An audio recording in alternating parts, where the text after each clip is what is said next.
Welcome to the Academy of Arcane Arts, where a single misplaced glare is enough to ignite a bloodbath. Because the cutthroat rivalry here is absolutely relentless. So, when Sun Wu decided to inform his classmate that her frost magic was lukewarm at best, a duel was the only logical conclusion. Truthfully, Sun Wu was just dying to see the true ceiling of her power. The girl strikes first, unleashing a relentless barrage of ice shards. Yet Sun Wu weaves through the onslaught with effortless grace. He even finds the time to mock her painfully basic combat style. That was the breaking point. Her composure snapped instantly. She conjured a colossal ice pike and hurled it with lethal intent. Sun Wu performed a hair-raising dodge just as the spear grazed him, leaving her completely floored by his superhuman reflexes. She couldn't fathom how a mere student could evade such a high-tier spell. Determined to end it, she channeled a swirling Rasengan-style sphere, certain he couldn't run forever. That's when Sun Wu stopped running and charged head-on, finally deciding to reveal his own hand. As the two opposing forces collided, the sheer density of mana triggered a deafening blast. Sun Wu's power utterly shattered her spell. He pulled his punch at the last microsecond, sparing her pretty face from a permanent scar. But don't be fooled. Sun Wu wasn't always this god tier. Before his reincarnation, he was nothing more than a background extra in this world. A lowly commoner praying the hero would save the day so he could go back to Earth. But the hero choked, dying a pathetic death at the hands of the final boss. With the protagonist gone, the fabric of this fantasy realm began to unravel. As the world turned to ash, a system error blinked. Main scenario failed. Because the plot collapsed, the universe was forced into a hard reset. Before Sun Wu could process the glitch, reality splintered. When he finally blinked his eyes open, he was back on a transit bus, dressed in the academy uniform. Stepping onto the campus grounds, the realization hit him like a freight train. Sun Wu had jumped 7 years back in time. He wasn't just a transmigrator anymore. He was a regressor. The mystery that kept him up at night was the premature death of Co. Jean. It was an impossible anomaly because in the original story, the hero was supposed to triumph after a legendary showdown. That death meant the butterfly effect had ruined the script, leaving the future a total wild card. Sun Wu shuddered at the thought of the world resetting into oblivion once again.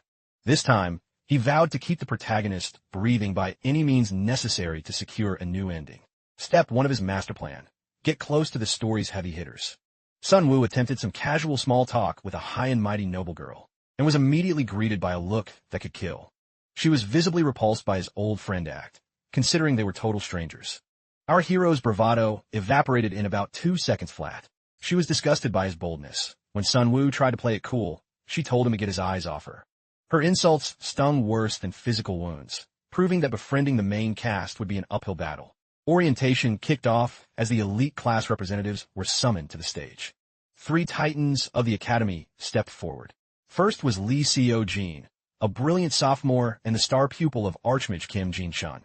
His reputation was so legendary that Sun Wu instantly recognized the unmistakable aura of a broken protagonist. Second was a crimson-haired beauty who looked like she dropped straight out of a fairy tale. But don't let the looks fool you. She's no saint. Sun Wu could tell her every smile was a practiced, cold-blooded calculation. Finally, there was the reigning champion, a senior who'd held the top spot for 3 straight years. The classic cool nerd trope come to life. This guy was Sun Wu's biggest blind spot, as he barely had a cameo in the original novel. As the trio took their oaths, Sun Wu noticed the girl beside him was practically vibrating. With pure fury, she was stunning, but her temper was absolutely nuclear. Sensing an opening, Sun Wu poked the bear with a shamelessly bold remark. She bit the bait instantly. Her pride wounded, she demanded an immediate explanation. After a beat, our guy decided to play his 9000 IQ Riz card, loudly declaring that she was actually superior to the stars standing on stage. She figured he was either a total creep or a delusional pervert, since he'd never even seen her cast a spell. Sun Wu played the clueless observer role to perfection, but insisted his gut feeling was never wrong when it came to spotting true talent. The compliment backfired spectacularly. Instead of being flattered, she looked ready to commit homicide. Our protagonist realized he needed to pivot fast. This flirtatious approach was a total train wreck. Swapping tactics, he bluntly asked if she was losing sleep over her future career path. This was classified information that a random student should never have known. Her memory sparked at the mention of his name, and with a murderous glare, she warned him to never breathe in her direction again. With that final threat, she vanished into the crowd. leaving our guy to realize he wasn't exactly the smooth operator he imagined. He'd basically sabotaged himself. The new term opened with a high-stakes placement exam, a trial by fire that would rank every student's worth before the entire school. While the masses were hyperventilating, our boy looked like he was on vacation.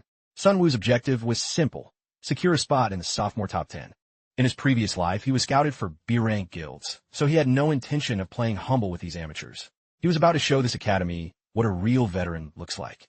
The exam began with a mage shattering a field of targets with a flurry of ice projectiles. During the high-speed assessment, her clinical efficiency left the crowd breathless. She was a top 10 elite for a reason. The rest of the sophomore class followed, stepping up as their names were barked out. Next up was the academy's own Ice Queen, the same girl who had previously ego-checked our hero. She unleashed a pillar of flame that left the spectators speechless. The sheer output was insane. Her mana control was already at a professional mercenary level. In any other era, Yura would be a once-in-a-generation prodigy, if not for the hero being in the same room. Speak of the devil. The protagonist stepped out, vanishing in a blur of lightning-fast movement. 3 targets were vaporized before anyone could even blink as his blade danced through the air. He ended the trial so fast that even the air seemed to sizzle. Yura was left standing in stunned silence. She was elite by student standards, but CO Jean was already operating on a pro slayer level. Being trapped in his shadow for years had clearly left a bitter taste in her mouth. Finally, the proctor called out Sunwoo's name. Fired up, Sunwoo stepped into the arena, ready to turn some heads. The faculty looked at their files, remembering him only as a mediocre kid with zero potential. They expected a basic body reinforcement spell, especially since he walked out without a weapon. The combat dummies reset in front of him. Without hesitation, Sunwoo began to manifest raw mana directly into his palms. The judges' boredom turned to sheer terror when they saw this nobody conjure a rotating sphere of energy. He was literally inventing the Rasengan centuries before the anime. He was densifying mana into a physical shell. The basic stage of this art is mere manifestation. But what he did next, the high-output release, was a master-tier technique reserved for combat veterans. Watching a teenager execute a forbidden-rank skill left Yura and CO Jean completely paralyzed. They couldn't wrap their heads around how a second-year student possessed the power of a high mage. When Sunwoo unleashed his strike, intending to vaporize the targets in one go, the plot armor thickened. His magic fizzled into nothing before making contact. The spectator gallery erupted in a chorus of brutal mockery, howling at his pathetic lack of mana. They couldn't believe a guy acting like a legendary grandmaster was actually a total dud. Our hero had exactly one shot to dazzle his peers, but he ended up becoming the Academy's premier laughingstock instead. Suddenly, glowing azure windows flickered to life before Sunwoo, leaving him cursed at why this sluggish system didn't intervene sooner to salvage his dignity. In the following sequence, our protagonist retreated to his quarters, deconstructing why the interface chose that specific disaster to activate. He was baffled by this sudden departure from the original storyline he knew so well. As it turned out, the notification announced he had unlocked the exclusive Outsider's privilege. It triggered the primary quest line and rewarded him with a 3,000-point bonus for his 7-year regression.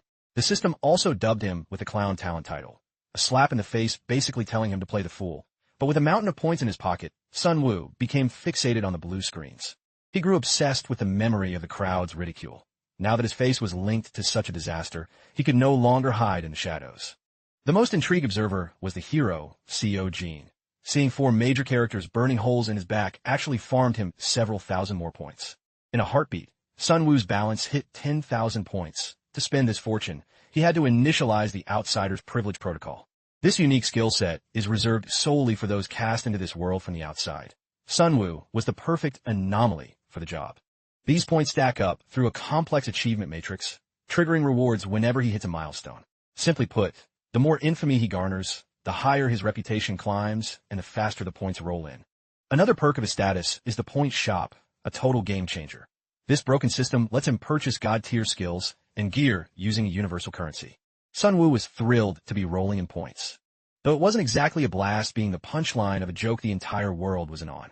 Because of the time jump, Sunwoo had completely overlooked that his current mana reserves were at rock bottom. At the same time, he'd never been the center of attention like this in any timeline. It was a massive win to see his point total skyrocket because of the scandal. To gauge his current potential, he summoned the status window to scan his character profile. Sadly, his combat stats had been totally wiped and reset to 0 compared to his peak in his previous life.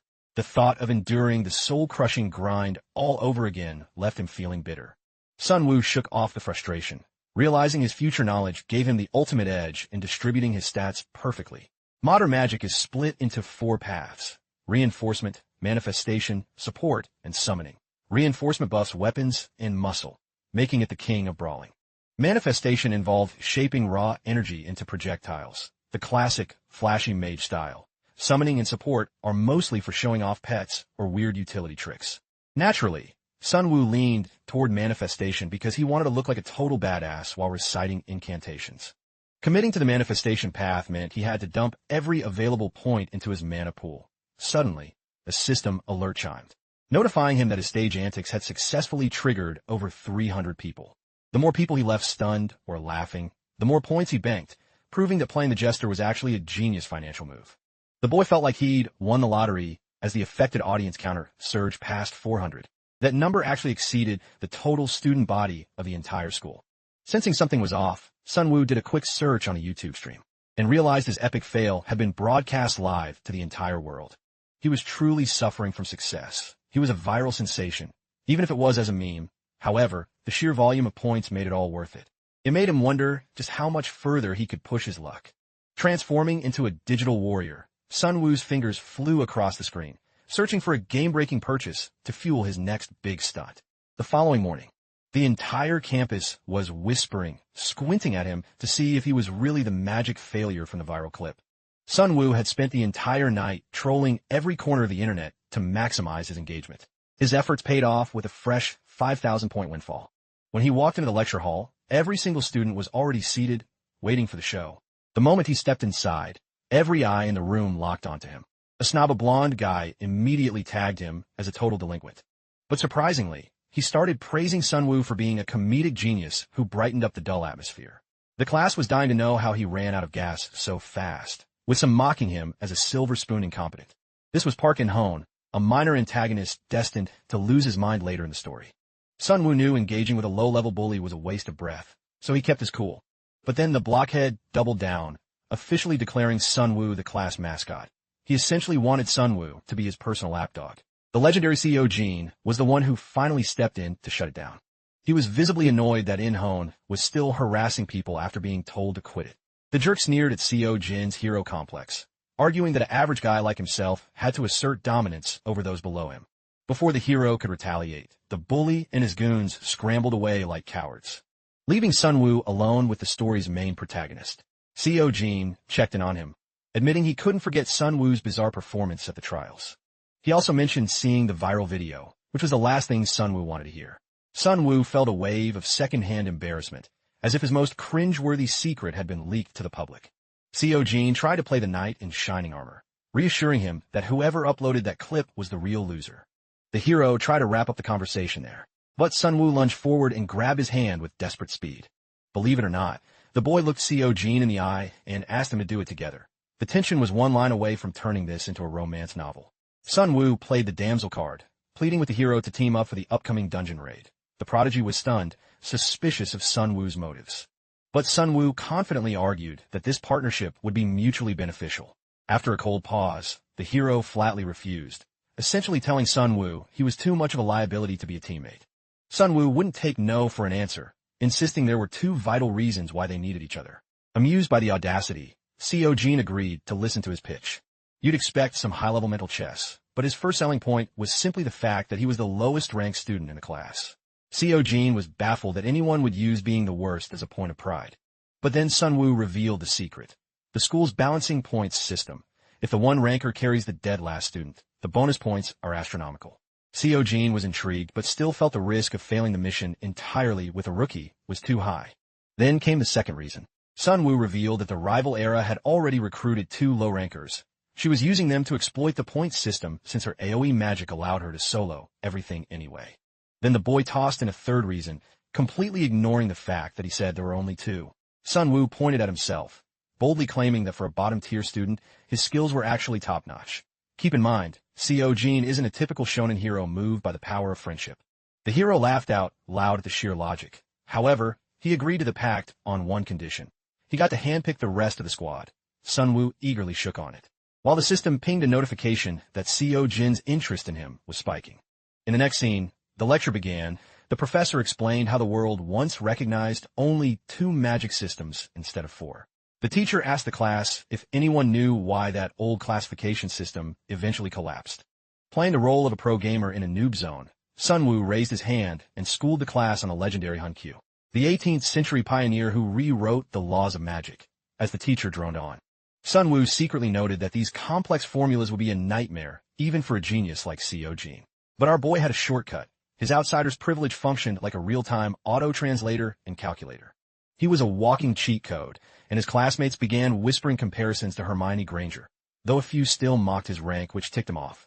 When the bell rang, the class cleared out for the lunch break. As students streamed out of the hall, Seo Jin grabbed Sunwoo to grab a celebratory meal together. The next shot shows the unlikely duo heading toward the cafeteria. A guy waved them over to a table. It was Shin Jang-jin, another heavyweight in the story and Seo Jin's ride-or-die best friend. They had to split for the exam because 2 top-tier mages on one team would result in 0 bonus points. Sunwoo sat down, noticing Jang-jin was staring at him with intense curiosity, all because of that infamous viral video. Jang-jin couldn't fathom how his elite best friend ended up with this guy, and when he learned they were officially teammates, his brain nearly short-circuited. He thought it was insane that Seo Jin was trying this hard for first place when he could win it easily without the carry bonus system. But the hero admitted he was feeling the heat from Era's relentless drive to surpass him. He mentioned her strategy of using low-rank bait for points, which stunned Jang-jin. As the trio ate, a mysterious girl watched them from a distance. She recognized one of them as the anonymous user who had been stirring up trouble on the Great Sage's Forest forums. Seo Han's companion questioned her distraction, but she played it cool, acting as if her mind wasn't elsewhere. In reality, she was nursing a massive headache over one confusing detail. How on earth Sunwoo managed to get so cozy with a literal prodigy like Seo Jin? The scene shifts to the training hall. Here, our protagonist is refining a familiar manifestation technique. This time, he's far more efficient. He condenses a swirling manosphere and launches it like a Boruto-style projectile. This advanced maneuver involves precise manipulation to curve the attack's flight path. The spell slams into the training dummy with a satisfying crunch. It's no shocker that the surrounding students are starting to look at his rapid improvement with wide eyes. Sunwoo is genuinely thrilled to see the tide of public opinion finally turning in his favor. Before his 7-year jump back in time, he had hoarded every point he earned and dumped them into raw stats. Unfortunately, the higher your stats climb, the more the upgrade prices skyrocket. He hit a hard ceiling, much like a player stuck in a leveling rut. This time, Sunwoo is playing it smarter. Instead of mindless stat dumping, he's hunting for elite traits and gear to build a powerhouse foundation from the ground up. To his surprise, he discovers a hidden passive effect that boosts his magical potency by 15, depending on his surroundings. Following this, he splurges on a legendary item called the regressor's wristwatch, which cranks his health and mana regen up by a staggering 200. Sadly, he had to pawn off an A-rank Master Chef trait to afford it. Gordon Ramsay won't be calling anytime soon, but traits are just another currency for power. Thanks to these high-end investments, his baseline power is already leagues ahead of his previous life. Suddenly, Sunwoo's phone buzzes in his pocket. He's genuinely baffled. He didn't think anyone in this world actually had his number. His jaw drops in disbelief as he reads the notification on the screen. Sunwoo has been dragged into a group chat with Haeyoung, Ji-hyuk, and Jin-tae. Aside from Jang, he knows next to nothing about them. They're all essentially bottom-tier rankers. While Jang is destined for big things later, right now she's just a useless extra with 0 visible talent. Seo Jin initiates the chat, asking everyone to list their specialties so they can sync up as a unit. Hyuk covers support and ice manifestation, while Jin-tae is a pure reinforcement type who hasn't mastered the basics of materializing mana. Our hero starts tapping out his own details. Ji-hyuk jumps in with a snarky comment, acting like the whole academy hasn't already seen Sunwoo's viral manifestation fail. Sunwoo figures it's best to let Seo Jin handle the heavy lifting while the rest play backup. To crush Era's team, they'll need a miracle, making him wonder who she recruited. Back at the training grounds, the atmosphere is tense. An instructor scolds a student, warning that overcomplicating mana control is making their spell casting painfully slow. As for the ice-cold Era, she's busy mesmerizing the crowd with a violent, high-octane display of explosion magic. The consensus is clear. She's a flawless, top-tier talent with no obvious weaknesses. Despite her brilliance, she's still a diamond in the rough with limited mana reserves. But right then, A sudden blast from the back of the room catches everyone off guard. Sun Wu has just sniped a target using a high-level manifestation spell with pinpoint accuracy. His rapid evolution is impossible to ignore now. Era herself watched his progress from just a few feet away. He might have choked during the opening ceremony, but now he's spamming mana spheres with surgical precision and minimal energy waste. The fact that he analyzed his own failure and engineered a fix so quickly leaves the instructor deeply impressed. By nightfall, the specialized training session wraps up. The professor dismisses the class with a word of thanks. The exhausted students scatter, buzzing with excitement despite the brutal workout. The teacher signals Sun Wu to stay behind. She praises his legendary work ethic, having heard he's been training like a man possessed. She's also curious about his mana-breathing techniques, sensing a sudden shift in his internal energy. Sun Wu realizes she's a lot sharper than she looks. She had his number from the very beginning. He admits he's been working on his foundations. Even with the progress, she warns that his mana pool is tiny compared to his technical skill. And since there are no shortcuts to mana growth, he's in for a long grind. That doesn't faze our boy. He's more than willing to bleed for every ounce of power. The teacher hands him a simple-looking bracelet, a specialized tool designed to stabilize mana, flow, and breathing. Sun Wu hesitates, wondering if it's appropriate to take such a valuable gift from a faculty member. She tells him to relax. It's just a common F-rank training aid she had lying around. Sun Wu thanks her sincerely as she waves him off, officially ending the day. He's feeling pretty good about the free loot he just scored, until he spots a familiar silhouette waiting in the shadows. It's Era. The girl who treated him like dirt just yesterday is now trying to strike up a casual conversation. He immediately gets under her skin by reminding her of how she once acted like he was invisible. Era brushes off the jab, but her eyes widen when she learns he's actually joined Seo Jin's squad. She immediately sneers, calling him a pathetic parasite trying to ride the hero's coattails to a passing grade. She doubles down, declaring that the top spot in the rankings already belongs to her. She tells him to quit daydreaming and accept his place at the bottom. Sun Wu is left standing there, baffled by just how massive and fragile this girl's ego actually is. Thursday morning arrives, and the team assembles at the rally point. Seo Jin is optimistic, hoping this group can actually pull off a win this semester. Ji Hyuk can't help but mock the unique team dynamic of having the best and worst students on one roster. He turns his venom back to Sun Wu, harshly reminding the group that our hero couldn't even produce a spark during the entrance trials. It's clear as day. This guy doesn't just doubt Sun Wu, he actively despises his existence. Jin-tae tries to play peacemaker, suggesting that as long as Seo Jin carries them, the results don't matter. That doesn't help. It just reinforces the idea that Sun Wu is dead weight. Only Hyun-young stays quiet, still a background character for now. Sun Wu is sweating over the roster changes. Hyun-young is fine, but the others make the team's future look incredibly murky. A proctor calls for silence, detailing the rules for the 2-day, 1-night dungeon expedition. The first day is strictly for clearing the first basement level. The goal is simple: map out the initial floor before nightfall. Then comes the breakdown of the scoring system. Clear speed is the biggest factor, promising massive point payouts for the fastest teams. Then there's the rank adjustment bonus. The lower your teammates' starting rank, the higher the multiplier. And finally, individual contribution. The artificial dungeon tracks every action, rewarding those who do the actual work. Safety is the priority, and then the doors finally open. Deep in a control room, a monitoring squad tracks every team's biometric data. Instructor Yang steps in just as the students disappear into the darkness. It turns out the faculty has a side bet going. Most of them have their money on Era's team for a total blowout. With almost everyone back in Group 7, the odds are looking pretty lopsided. Until the special class instructor chimes in. She puts her chips on Seo Jin's group. Even Yang thinks she's crazy, given that Era's balance squad is leagues ahead of Seo Jin's disorganized bunch. Ms. Lee points out that while Seo Jin is a beast, he's a solo fighter who can be swarmed without the right backup. Meanwhile, Era's wide-range destruction magic is tailor-made for clearing the first floor in record time. Ms. Lee acknowledges Era is the underdog with something to prove, but she's betting on a wild-card finish. Back in the trenches, the protagonists are carving through low-level monsters without breaking a sweat. So far, the rest of the team is basically watching Seo Jin do all the work. Jin-tae and Ji Hyuk are thrilled to be cruising through the halfway point on the hero's back. They start joking about the floor boss, convinced it'll be a complete pushover for rookies. Jang cuts through the laughter, reminding them that a boss is still a boss and shouldn't be underestimated. She turns to Sun Wu for his take, and he casually predicts a giant wolf-type beast will be waiting for them. Ji Hyuk sneers at the guess, but Sun Wu doesn't feel like explaining that he's literally read the script. Ji-hyuk decides then and there that Sun-woo is just a shady, manipulative fraud. The constant insults are starting to wear thin on our hero's patience. Seo-jin shuts down the bickering and orders them forward, but he suddenly signals a dead stop. Ji-hyuk mocks him for being paranoid, but Seo-jin senses something fundamentally off about the terrain. Ha-young peers into the gloom, trying to spot the danger. A flash of light reveals a massive, glowing magic circle etched into the floor. Jin-tae groans at the bad luck, while even the cocky Ji-hyuk starts to look pale. Sun-woo is the only one who steps forward, coolly analyzing the ancient patterns despite the hero's warning. Sun-woo concluded that this runic circle posed no threat. It was simply a high-level containment barrier. Ji-hyuk scoffed in disbelief, but our hero had encountered this exact defensive weave in his previous life.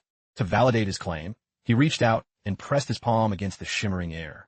Sun-woo's theory held firm, leaving that arrogant jerk looking incredibly foolish and irritated. Jin-tae sighed, asking for a plan now that their only path was obstructed by an invisible wall. Exuding pure main character energy, Seo-jin decided he would simply overpower the seal with his blade. Bathed in a radiant golden light, the swordsman lunged, delivering a devastating slash that momentarily severed the barrier. The team gasped in awe, though their celebration was cut short, because the magical field stitched itself back together a split second later. But the stubborn hero wasn't finished. He prepared for a second, heavier strike, but Ji-hyuk intervened, insisting that he be the one to solve the riddle. As a support specialist, he was desperate for a moment to play the cool protagonist himself. However, the second his mana touched the runic circle, absolutely nothing happened. The youth fumbled with the seal until it became clear his method would take 40 grueling minutes. Sun-woo finally cut him off, declaring that he would dismantle the structure personally. Grasping the barrier with both hands, he synced his mind with the flow of mana until his unique perks, specifically the Outsider's Privilege, kicked in with its auto-deciphering capability. It translated the complex arcane formulas into his native Korean, turning the barrier into a simple linguistic puzzle.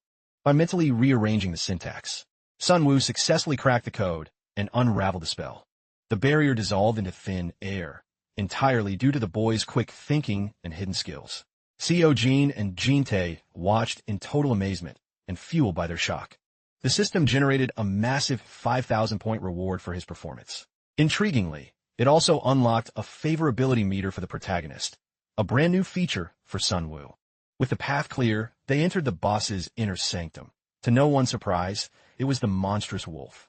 Sun-woo's prediction was spot on. The savage beast let out a blood-curdling howl, terrifying the rest of the squad.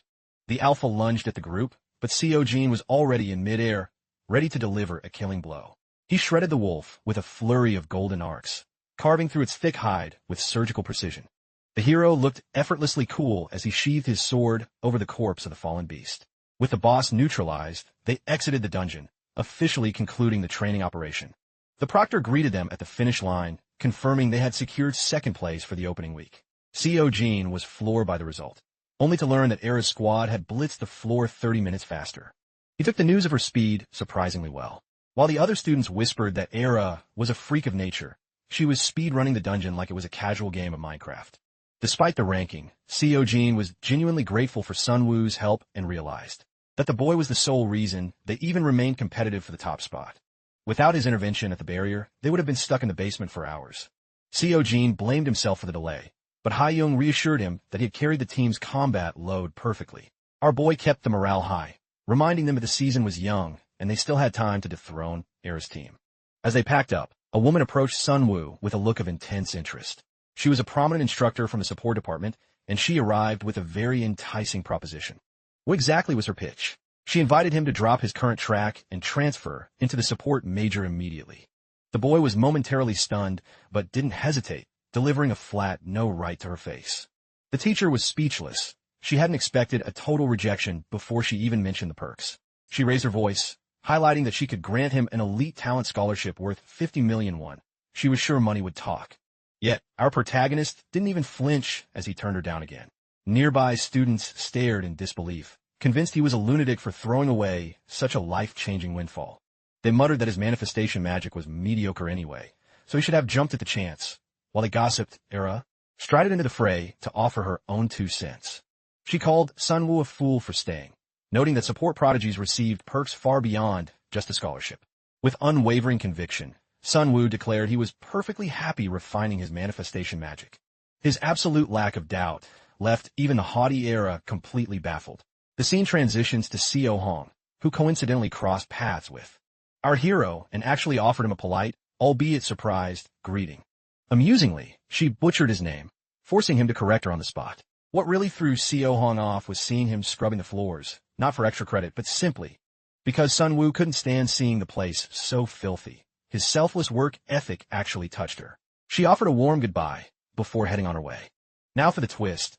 This girl is a total phony. Behind his back, she mocked his janitor behavior. Meanwhile, the system clocked her reaction and awarded him 1,000 points. In reality, Sun Wu was only cleaning because he was chasing the snail fairy secret achievement for the rewards. He picked up his gear and whistled a tune as he headed out. But he was completely unaware that someone else was watching him with genuine admiration from the shadows. Back in the lecture hall, the professor discussed various monster classifications, from beasts to aerial predators. The most terrifying category of all, however, were the Magent. The teacher challenged the class to explain why these creatures were so feared. Sun Wu spoke up, explaining their ability to mimic humans and their catastrophic berserk states. They are a psychological nightmare. These entities are pure malice, consuming humans and enslaving lesser monsters. They blend into society so perfectly that no one can spot them until it's too deathly late, when their eyes turn pitch black. As he spoke, Sun Wu remembered a specific event scheduled for this very weekend, the moment they would encounter their first real Magent. This was supposed to be the turning point that cemented Seo Jin's fame as a student prodigy. He knew the hero could handle the fight, but he worried the shifting timeline might cause a disaster. So he decided to monitor the situation closely, but first, his most pressing issue was stacking some serious cash so he could support Seo Jin's growth in the coming chapters. Sun Wu spent hours in deep meditation, circulating his mana during his trance. The system pinged him about a hidden power spike and bonus points from his traits. He finished his session feeling refreshed and much more magically potent. He was particularly thrilled to see a notification that his primary trait had reached level 2. This evolution unlocked a new ability, Heart of Great Nature. Sun Wu eagerly checked the stats. He felt a surge of validation for choosing this specific growth path. The new skill had a 24-hour cooldown, but granted a massive 1,000 recovery boost for 60 seconds. A perfect get-out-of-jail-free card for emergencies. Sun Wu felt a sense of pride for not abandoning his dream of becoming a manifestation master. Despite the teacher's lucrative offer, his success at the barrier was purely due to his system's cheat code, not actual support talent. He wouldn't have survived a day in that department. Unfortunately, that meant saying goodbye to the scholarship money. The youth checked his bank balance only to find a pathetic 30,000 won. He was officially broke. Desperate for a quick payday, Sun Wu brainstormed every possible hustle. Dungeon diving and monster hunting were high reward, but carried a high risk of death for someone at his level. He considered the Tower of Trials, confident he could breeze through the bottom floors for the prize money. Sadly, he was still a minor and didn't have the legal license required to enter. Just as he fell backed into a corner, Sun Wu had a sudden, brilliant realization that would solve his financial woes. In the final scene, we see a huddle of faculty members whispering in awe. Their eyes were fixed on one particular student record. Our boy had become the most talked-about freshman of the year. From his viral combat trials to his early morning cleaning sprees, everyone was watching him. The staff was genuinely impressed by his relentless drive and humble attitude. Ms. Lee beamed with pride, knowing her student was finally getting the recognition he deserved. She even poked fun at the support department instructor for her spectacularly failed recruitment attempt. In the end, the faculty was simply thrilled to see a student so genuinely devoted to his craft, bringing a breath of fresh air to the campus. As for Sun Wu, he started feeling himself a bit too much, convinced he was a natural prodigy after stacking up accolades from the staff. Firing up his search interface, he dove into the point shop for a high-stakes shopping spree. Dropping a staggering 10,000 points, Sun Wu gambled his hard-earned currency on a premium gacha pull. He stood in the corridor, muttering prayers under his breath while manifesting a legendary reward. Saturday morning finally dawned. A towering figure stepped toward the entrance, ready to challenge the infamous tower. A sentry immediately blocked his path to conduct a mandatory license verification. Flashing his credentials, Sun Wu introduced his new persona, a C-rank mage named Jin Wu. Solo-leveling devotees are probably losing their minds seeing this legendary name drop. The guard gave the card a suspicious look before swiping it through the scanner. The system began cross-referencing the database. At that moment, Sun Wu was drenched in a cold sweat, fully aware that his cover could go up in flames at any second. By some miracle, the system authenticated his identity as legitimate, granting him passage. Our hero was privately terrified, even though he knew his master plan was airtight. Remember those points he spent? He had actually purchased a phantom identity package from the point shop. It allowed him to customize every detail of his alias, complete with a perfectly forged mage license. Mage licenses are the gold standard of ID in this world. They contain a unique magical signature that makes conventional forgery impossible. To complete the look, he donned hypnotic spectacles that altered his hair color without him ever touching a bottle of dye. With his disguise holding firm, Sun Wu stepped into the tower. He had to conquer these floors quickly before his scheduled 9:30 rendezvous with the hero at the Han River. The tower's interface recognized Sun Wu's alias instantly and granted him clearance to ascend as high as the 27th floor. Stepping onto the glowing transport circle, Sun Wu commanded the tower to warp him to the 10th floor. Normally, this floor would be a waste of time since its first clear rewards were already claimed by others. Sun Wu didn't blink. He wasn't here for the standard loot drops anyway. In this world, every major tower is equipped with teleportation hubs to streamline travel. The nature of these towers varies wildly based on their specific elemental affinity. Everything from monster ferocity to the lethality of the traps scales with each floor. According to the hidden lore of the original story, the Tower of Trials was a death trap that most elite guilds avoided like the plague. But armed with his spoiler knowledge, Sun Wu knew exactly which secrets to exploit first. His first hurdle was a three-eyed great wolf, a beast radiating a bloodthirsty aura. The wolf pounced, jaw open to snap his neck, but the mage coolly channeled his manifestation. He deleted the beast with a single concentrated blast. Fortunately, tower spawn mobs are slightly weaker than their wild counterparts. The real nightmare was the labyrinthine traps and high-tier arcane locks, but Sun Wu bypassed them effortlessly using his auto-translate cheat. He's basically running the magical equivalent of ChatGPT. With time still on the clock, Sun Wu pressed onward to his true objective. The perspective shifts to the scenic banks of the Han River, following Co Jin. Zhang Jin was by his side, both of them taking a rare moment to soak in the peaceful atmosphere. Co Jin was the designated photographer, tasked with capturing the day's highlights. He snapped away, finally enjoying a slice of normal student life. Meanwhile, back in the tower, our boy was busy harvesting monsters. Sun Wu's luck turned around when he secured a rare magic crystal shard from a fallen foe. This single find was enough to bankroll his entire operation and travel costs. Soon after, he began scanning the masonry, searching for a hidden mechanism. Sun Wu triggered a secret compartment, earning him the prestigious Master of Disarmament title. He logged Barrier Breaker as his latest achievement before exiting the main hall. He stepped into a hidden peace floor, the inner world, a surreal space saturated with pure, ancient elemental mana. Sun Wu grinned. This secret zone was the entire reason he'd risked the tower infiltration. The floor's guardian spirit boomed a welcome to the challenger before demanding a trial of strength. A massive angel statue began to pulse with an aura so heavy it nearly buckled Sun Wu's knees. A rose garden erupted into bloom as swarms of flower fairies emerged. These lethal Tinkerbells might be C rank, but they are terrifying in a swarm. They are known to fly into a murderous rage at the sight of humans. Sun Wu didn't hesitate, vaporizing the first fairy to get too close. He realized instantly that in this bullet hell scenario, speed was his only lifeline. He began spamming mana bullets in every direction, playing the odds that he'd clip the fairies as they scattered. The mage frantically mapped out a containment circle on the fly. The catch was that even a total genocide of the fairies wouldn't grant him the floor's completion. The statue asked for a proof of ability, which wasn't a request for a high kill count.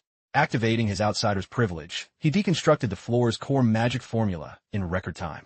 He began rewriting the barrier's code, promising the guardian spirit that he would prove his worth through intellect, not just brawn. Sun Wu barely broke a sweat. His reincarnation cheat made this legendary trial look like child's play. The tower was officially subdued. The system showered him with 10,000 points and the tower's formal recognition. He even unlocked a new permanent evolution trait, Tower's Chosen. A horde of items flooded his inventory, boosting everything from his mana regen to his raw magical output efficiency. Sun Wu was ecstatic as the spirit of the tower offered its solemn congratulations on his unprecedented feat. Back with Co Jin, the night sky was lit up with fireworks, but his focus was elsewhere. He was scrolling through the digital gallery of their afternoon photos. The hero's eyes narrowed as he noticed a chilling detail in the background of one shot. Zhang Jin gasped in horror as they zoomed in on a figure in the crowd. The man wearing the suspicious fedora wasn't a tourist. He was a Magent with eyes like bottomless voids. Sun Wu had spotted the monster at the exact same moment. He was stunned to see the threat active while Co Jin was nowhere in sight. The Magent was clearly losing its grip on reality, stumbling through the crowd like a starving predator. The clock was ticking toward the 9:30 disaster mark. With no sign of the protagonist, Sun Wu realized he might have to be the one to draw first blood. This was a massive gamble. Altering the main scenario could derail the entire future timeline. The Magent's jaw tightened into a predatory grin as a helpful stranger approached to check on him. Sun Wu's heart hammered against his ribs. Suddenly, a spray of crimson splattered across the pavement. The stranger collapsed, his act of kindness rewarded with a lethal strike. The Magent had finally snapped, driving a blade into the man before tossing him aside like a broken doll, leaving him to bleed out in front of the horrified festival goers. The monster let out a guttural roar and ripped his shirt off, revealing a physique that looked carved from stone. He pivoted, locking onto a terrified girl as his next target. The crowd finally erupted into a panicked stampede as the reality of the monster set in. Sun Wu couldn't watch from the sidelines anymore. He snatched up a nearby spear and charged. Thinking to hell with the script, he threw himself into the path of the beast to save the girl. Simultaneously, Co Jin and Jiang Jin flagged down a high-ranking association agent. Hyun-soo confirmed the sighting. A Magent was on the loose, and they had to find him fast. The situation was a nightmare. The festival was a buffet of potential victims, and a Magent only grows more powerful with every drop of blood it drinks. Suddenly, Co Jin's combat instincts flared like a warning siren. He sensed a massive surge of corrupted mana. Hyun-soo felt it too and immediately began tracking the source. The civilians had no idea who Sun Wu was, but they watched as the Magent closed the distance on the woman. He lunged, ready to tear her throat out. Just as the claws were about to sink in, Sun Wu hurled a heavy table, clipping the monster and drawing its ire. The distraction worked, allowing the woman to scramble to safety, but the Magent was now fixated on its new prey. Sun Wu centered his breathing, readying a manifestation spell. He knew a B-rank Magent was out of his league, so he aimed for its only psychological blind spot. He unleashed a high-velocity manosphere, aiming it directly at the monster's skull. The impact was enough to stagger the beast and make it roar in fury. Sun Wu stood his ground, waiting for the monster to make its move. He wheels around, looking like a nightmare with half his face charred, somehow having clung to life despite the blast. His supernatural regeneration knits the scorched flesh back together instantly, leaving Sun Wu in a desperate spot. The boy's attempt to end it with a brain shot failed, and now that tactic is off the table. Livid, the Magent erupts in a sinister violet aura and hunts the mage down. The beast pounces, pinning Sun Wu and forcing him to play his trump card. He triggers the heart of Great Nature Ultimate Skill. In an instant, his mana recovery rate skyrockets by 1,000 for the next 60 seconds. In this empowered state, the youth conjures a relentless storm of mana spheres. He doesn't need a finishing blow, he just needs to stall for time. The rapid-fire energy pulses slam into the Magent, leaving its body riddled with agonizing burns. The monster is hammered into the pavement as Sun Wu keeps the pressure on, bombarding the creature with light, forcing the Magent to curl into a defensive ball just to survive the onslaught. Our hero knows he's safe as long as he maintains this distance and keeps the beast at bay. He focuses his fire on the monster's head, though the twitchy target is proving nearly impossible to pin down. The Magent is drowning in the sheer volume of Sun Wu's magic. And for a moment, the boy feels like he's actually winning this. But the clock is a cruel mistress. His 60-second God mode expires in a heartbeat. Suddenly, the tables turn, leaving him drained and vulnerable, while his demonic adversary is knitting itself back together at an impossible speed. The Magent is back at full strength, but just as it prepares to strike, Agent Hyun-soo blitzes the scene, delivering a lethal, high-speed slash that shatters the monster into pieces. With that, the Magent is finally erased, and the chaos in the streets begins to settle. The elite agent commends the young man for holding the line until backup arrived. He even requests Sun Wu's credentials to process a reward. Our hero hands over his modest C-rank license. The agent is floored, having assumed the boy was at least a B-rank powerhouse. Meanwhile, Jiang Jin and Co Jin finally stumble upon the scene, much to Sun Wu's annoyance. It's pretty irritating that they're only showing up for the credits when they should have been here for the climax. Studying the mysterious mage from the shadows, Co Jin begins to wonder if he's encountered this man before. Surely, if he saw that signature technique, he'd recognize his classmate instantly. The protagonist walks up and asks point-blank if he knows a kid named Kim Sun Wu. He mentions the boy is a student at the Military Magic Academy. Even Jang Jin comments on the uncanny resemblance. Tucked behind his mask, the man known as Jinwoo coolly claims he's never heard of the guy.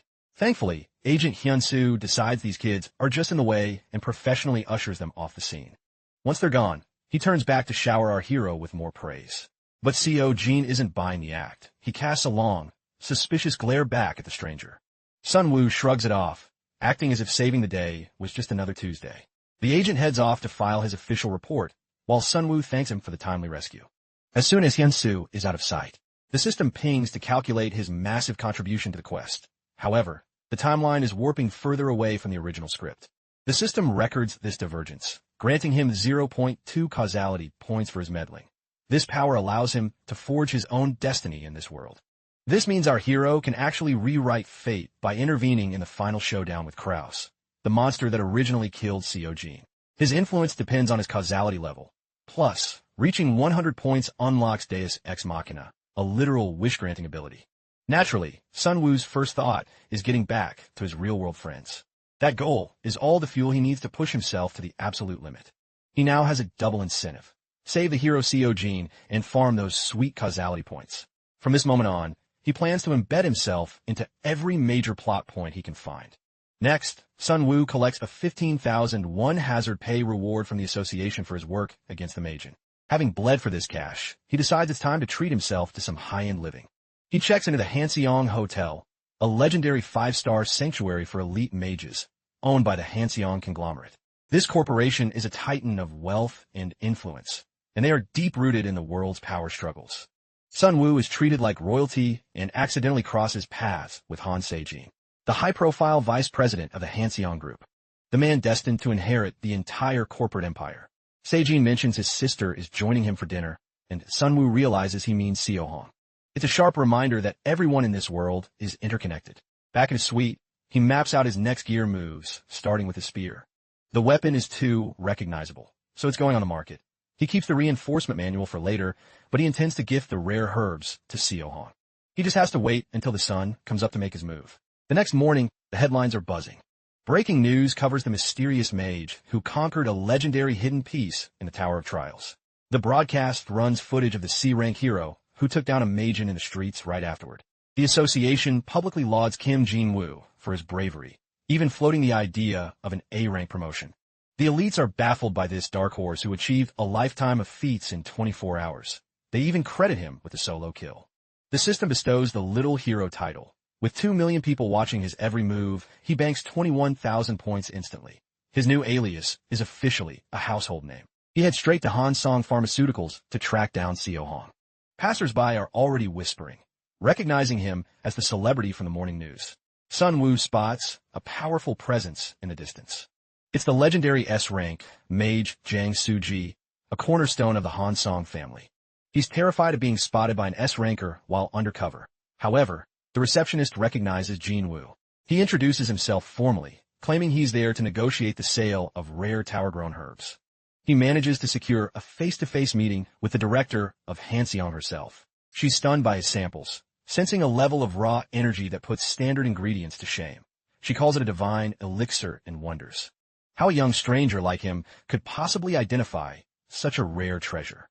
Sun-woo gives a vague answer about a background in medical research, though in truth, he just knows the lore of the divine grass. It's a catalyst that amplifies other herbs without corrupting their properties.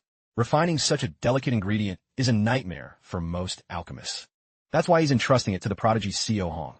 Though his cryptic offer leaves her confused, she's clearly hooked on the herb's potential and asked for his terms. He holds up 5 fingers with total confidence. The youth demands a 500 million won advance. Absolutely insane. And a seat at the corporate table. Seo-hong is visibly offended, thinking this mage has lost his mind and doesn't understand business. But the mage remains calm, arguing that this grass will lead to a breakthrough product that will monopolize the market. She sees the logic, but the director stands firm. Company shares are completely off the table. Sun-woo pivots, asking for a VIP pass to the secret underground auctions and exclusive crafting rights. He'll pay for the lab time himself. She looks him in the eye and sees the game he's playing. He's using her resources to hunt for his own rare gear. Then, our hero drops a psychological bomb that leaves her blood cold. Sun-woo whispers that he knows the secret weakness of her brother, Se-jin. he's fully aware of the internal war she's waging to seize absolute control of the Hanseong Empire, even if it means burning her family bridge to the ground. The scene cuts to a shadowy gathering of Magents. They're debating the death of their comrade, Jang Han, and how they could have stopped it. Absolutely fuming. Bet Gang smashes a table in rage, hating that they had to sit on their hands while their friend died. The minions remind him of the boss's strict orders. A full-scale war on humanity, right now, would only bring the world's strongest heroes down on their heads. Bet Gang is sick of hiding in the dark like a rat. He's fixated on Kim Jin-woo, the man who ruined their plans. He's sworn to personally butcher the mage who dared to humiliate his kind. His partner suggests caution, noting that Jin-woo is currently embedding himself with their other client. Bet Gang sneers, confident that his client is even more cold-blooded than he is. The two Hanseong siblings, Se-jin and Seo-hong, finally face off. Just as the Magent predicted, one of them is more than ready to dismantle their family from the inside out. En route to the venue, Seo-jin questioned his sister about her daily routine. She scoffed at the inquiry, describing her life as a draining, miserable ordeal that had sapped her very soul. Her brother believed their father was acting impulsively by transferring a massive block of shares to her. He even had the audacity to suggest she surrender them to him so he could run the empire while she played vice president. This offer was nothing short of an insult, fueling her cold fury. Meanwhile, Sunwoo had successfully acquired her private digits. He was juggling two separate accounts to manage his dual identities, convinced that building this bridge with her was a masterstroke. Having liquidated all his dungeon loot, he finally had the financial freedom to move without looking back. The key to her value was her spiderweb of elite social connections. Sunwoo was certain she would immediately deploy those contacts to verify the weakness he'd exposed to her. True to form, Seo-hong sent him a message. She joked about him happily serving as her personal errand boy for the next month. The system officially logged her as a key character who had begun to place her trust in our hero. She promised to wire the massive advance payment today, which sent Sunwoo's excitement through the roof. Sunwoo shot back a reply, pressing her for the custom elixirs and the exclusive event passes. But those weren't favors she could pull off in an afternoon. She told him she'd reach out once the logistics were finalized. With the alliance sealed, the youth realized that his Jinwoo persona might be a magnet for trouble, as it would inevitably trigger a blood-soaked revenge arc with the Magent. Sunwoo scoured the system's trait shop for a way to stay one step ahead of an ambush. He spotted a bloodlust perception skill, though it carried a staggering 50,000-point price tag. It was a fortune to spend, but the ability to sense a killer's intent from a mile away was a literal lifesaver. Our boy pulled the trigger on the purchase, considering it a small tax to keep his head attached to his shoulders. A few days passed, and the specialized concoctions he ordered were ready for pickup. During their second meeting, Seo-hong revealed she had infused the divine herb into the vials, warning that it would amplify both the benefits and the brutal side effects. These mana overload elixirs would boost mana regeneration by 500 for 5 minutes, but they would leave the user in a state of total collapse for 30 minutes afterward. It was the ultimate double-edged sword. The sharp-witted director was haunted by two questions: why a mage of his caliber needed such a self-destructive potion, and how he knew the intimate details of her sibling rivalry. Seo-hong brought up the dirt he'd provided on her brother, explaining that her private investigators had confirmed everything. The findings were absolutely chilling. She was horrified to learn that her own flesh and blood was responsible for a trail of bodies. His clandestine meetings with rogue mages and Magent were a direct threat to the family legacy. But the mystery remained. How did this average C-rank freelancer dig up secrets that top spies had missed? Sunwoo only knew because he'd read the script. In the original novel, Se-jin's greed turns him into a major antagonist who eventually sells his soul to the Magent. Since he couldn't reveal he was from another world, he tried to brush her off by demanding an outrageous 5 stake in her firm. That effectively killed the conversation, as it was his way of telling her to back off the personal questions. As for the arena access, Seo-hong had the tickets, but they were non-transferable VIP passes. He'd have to attend as her +1, which explained her stunning, glamorous attire. The director was dying to know his endgame, while Sunwoo simply claimed he was there to burn some serious cash. After a long silence, Seo-hong finally spoke. She asked what he intended to buy with his windfall, and when he admitted he was going to gamble at all, she called him a complete lunatic. She reminded this joker that their contract was strictly 30 days. She was starting to lose all respect for his common sense. Sunwoo didn't blink at her judgment. He knew that once he conquered the arena's next hurdle, her trust in him would become absolute. Cut to the arena, where Sunwoo and Seo-hong have arrived. He was issued a matching VIP bracelet, marking his entry into the elite circle. A man soon approached the pair. Sunwoo recognized him instantly. It was Haoyang, an S-rank Magent and one of the story's most lethal villains. The man was a walking nightmare who owned this entire underground bloodsport empire. He gave a new member a brief, chilling greeting, and vanished back into the shadows just as quickly. Sun Wu warned himself to steer clear of that monster, or he'd end up as a permanent resident of the morgue. Inside the Colosseum, the atmosphere was electric. Xiao Hong was stunned by the massive turnout, all there to see Hongdu. He was the undisputed king of the ring, a champion who hadn't tasted defeat in 3 years. In raw power, the man was an A-rank juggernaut. Xiao Hong figured the betting would be a landslide for the champ, but Sun Wu corrected her. He told her that to walk away rich, they had to play the underdog. Xiao Hong watched in disbelief as he headed to the betting window. The madman dropped 530 million won on Hongdu's opponent. Even the bookies were speechless at the amount. While Xiao Hong thought he had officially lost his mind, the real question was, who was the poor soul facing the champion? It was a complete unknown, a rookie making his debut under the name Liang Liang. Word of the massive, ridiculous wager on the underdog reached the owner's office. Haoyang learned that the bet came from a mysterious figure in a rabbit mask. He took an interest in the rabbit, wondering if Sun Wu was a visionary or just a trust fund kid with more money than brains. Meanwhile, 2 Magent scouts were lurking in the VIP corridors. That gang was fuming when he spotted the mage hanging out with a Hanseong heir. He was itching for a chance to tear the mage apart, swearing he would collect his blood debt for his fallen comrade. In the ring, Hongdu's warm-up opponent had just thrown in the towel. The crowd jeered, cursing the loser for ruining their easy paydays. However, Xiao Hong knew this was just the nature of the beast. In these illegal matches, the house usually stops the fight before it turns into a homicide. Next up was the main event, the fight where 530 million won was on the line. The rookie Liang Liang was about to shock the world. Sun Wu realized he was the only person in the entire stadium not betting on a champion. The seasoned gamblers openly mocked the idiot who threw $500 million at a newcomer. Our boy was playing the long game, knowing the payout would be 6 times his stake if his spoiler knowledge held true. Hongdu stepped into the spotlight, looking like a god of war.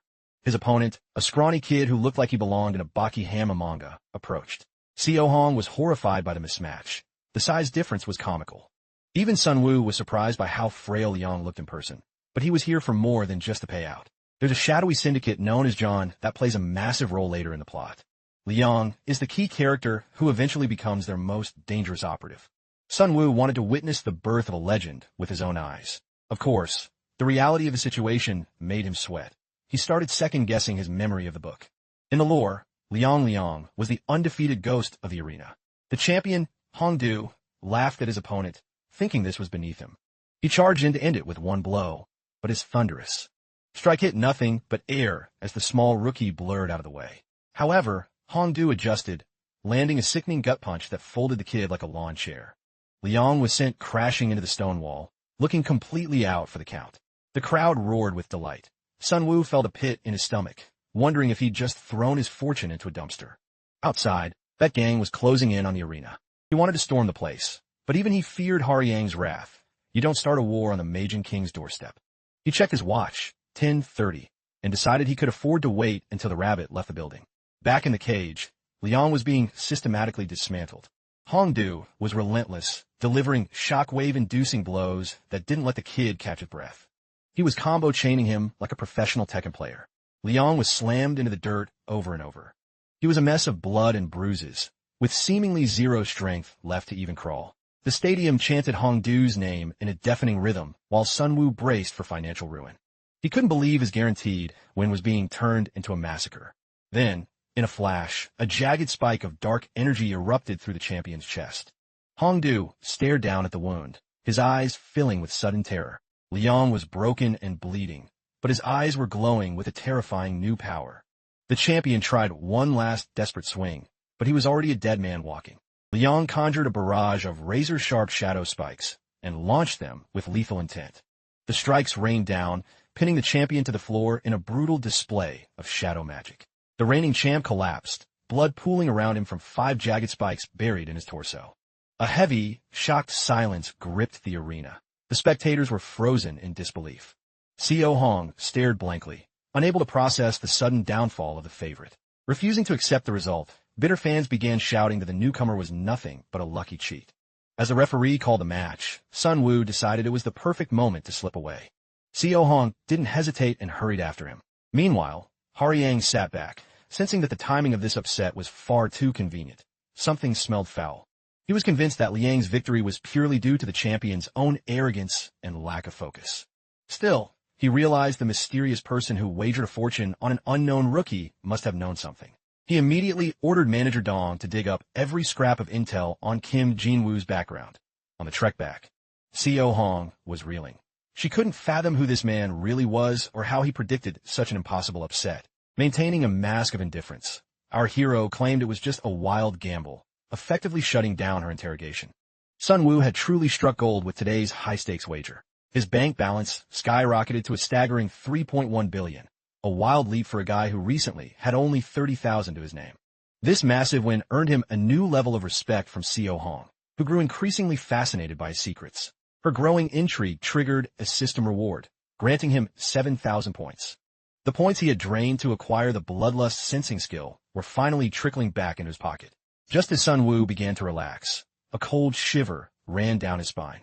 A thick, suffocating aura of murderous intent suddenly locked onto them. It was a deviation. In the original story, a Magent was supposed to seek vengeance for Jang Han later. Seo Hong noticed his sudden tension and grew concerned. He turned to her with a serious expression and asked her to grant him one favor. In the shadows, the assassin, known as Red, watched from his vehicle and signaled for the driver to pull over, intent on finishing the job right there. He stepped out but found no sign of Han Seo Hong. He doubted this Jin Woo could have killed Jang Han, as the boy looked physically frail and lacked the aura of a warrior. Suddenly, our hero pulled out a small glass tube and downed the contents in a single gulp. Tossing the empty vial aside, he whispered a challenge for Red to come out and fight.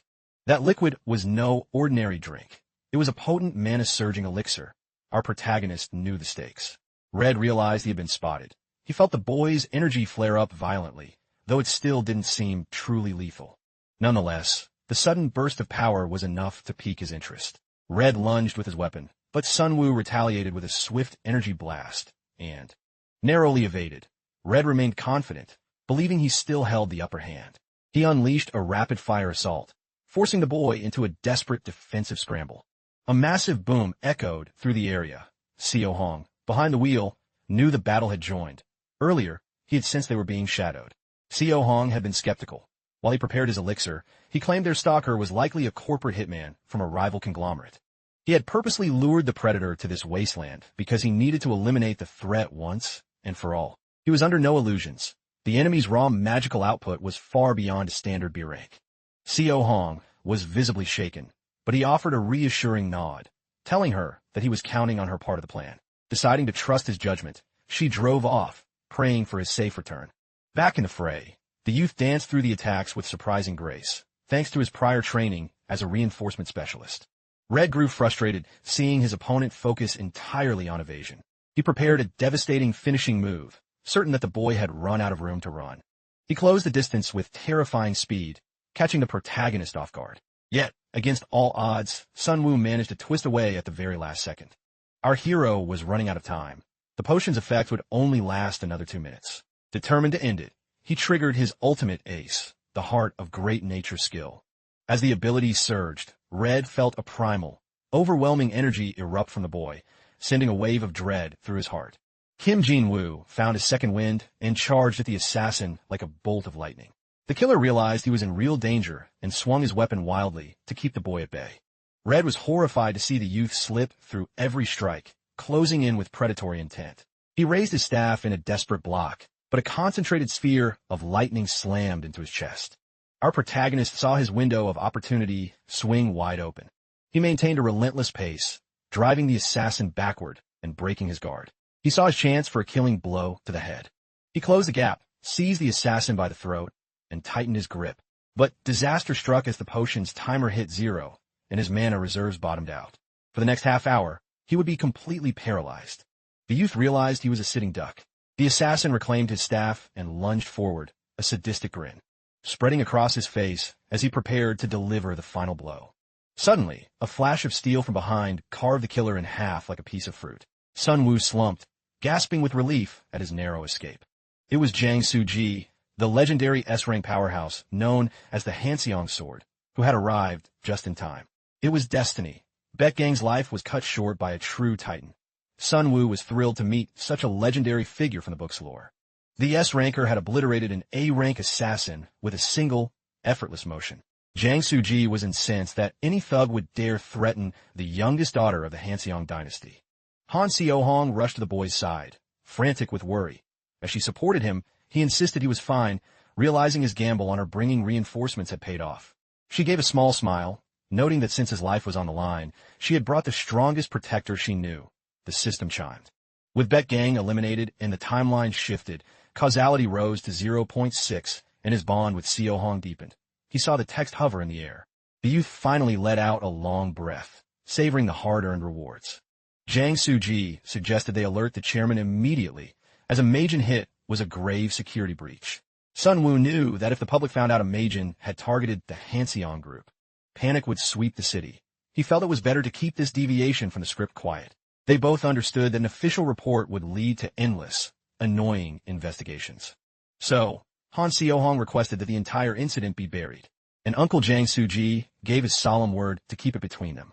3 days later, Sun Wu was lounging in bed, absent-mindedly scrolling through his messages. To thank him for shielding her from the assassin, Xiaohong offered him access to her vast information network. He didn't waste a chance and asked when the divine her medicine would hit the market. Soon, headlines announced that Hanseong had achieved a medical breakthrough, sending investors into a frenzy. The youth had bet every cent he owned on Hanseong pharmaceutical stocks, waiting for this exact spike. As the markets opened, the stock price took flight. The protagonist watched the numbers climb with wide eyes. He reflected on his life before the regression. Back then, even a lifetime of dangerous dungeon crawling couldn't buy him a simple home. He couldn't believe how easy it was to build a fortune now, yet a part of him still felt the sting of his past struggles. Suddenly, a new notification lit up his screen. It was a message from Han. Xiaohong was inviting him to a lunch meeting, promising a special gift. He was genuinely intrigued. The next morning, he arrived at the restaurant well ahead of schedule, a habit he never broke. He shared the news of his massive windfall from the pharmaceutical surge. She was curious about his gains, guessing he might have made 50 million. When he revealed he had cleared 3 billion in a day, she was staggered, but told him he deserved every bit of it as a reward for his help. He thanked her, then asked about the mysterious gift she had mentioned. She revealed she had uncovered the true identity of their late attacker. His name was Bet Gang, and her file showed he was a high-level hitman who specialized in human disguises. More importantly, her investigation found a paper trail leading back to a regular client. It was her own brother, Han Seijin. She knew he was a snake, but the fact that he was actively employing a Magent was a shocking new low. While the info was useful, Sun Wu didn't think a name was a sufficient gift. She laughed, noting how businesslike he remained even after they'd shared a life-and-death crisis. Then, she presented her true offering, a gesture of her commitment to their future alliance. She explained this would be their last meeting for a while, as she was about to become very busy, making him wonder what she was plotting. She made it clear.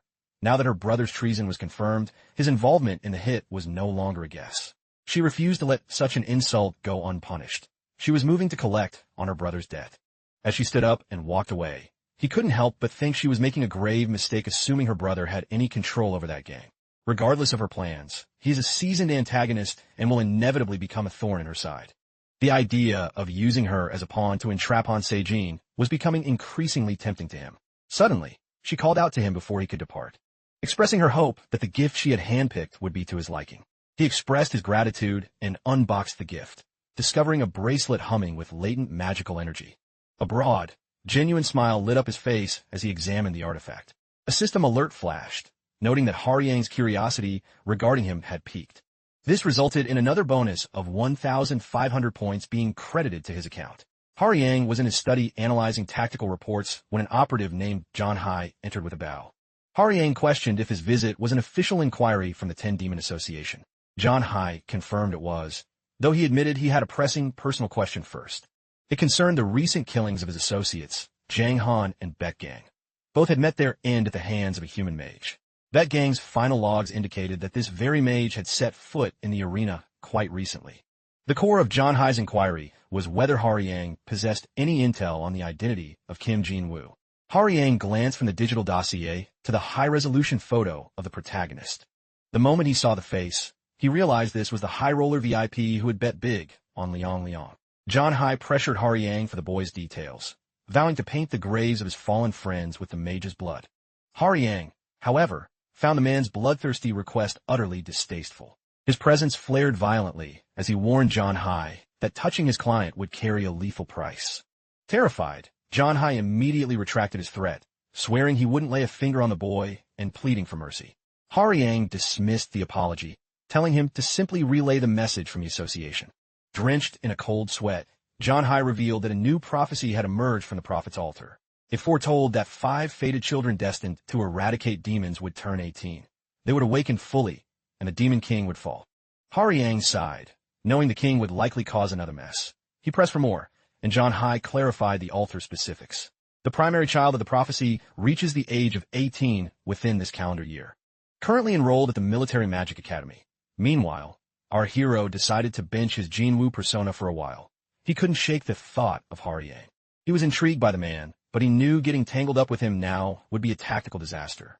He suspended a mystical scroll in mid-air, reminding himself that school matters required his full attention. He unfurled the parchment, revealing it to be a rare and complex grimoire.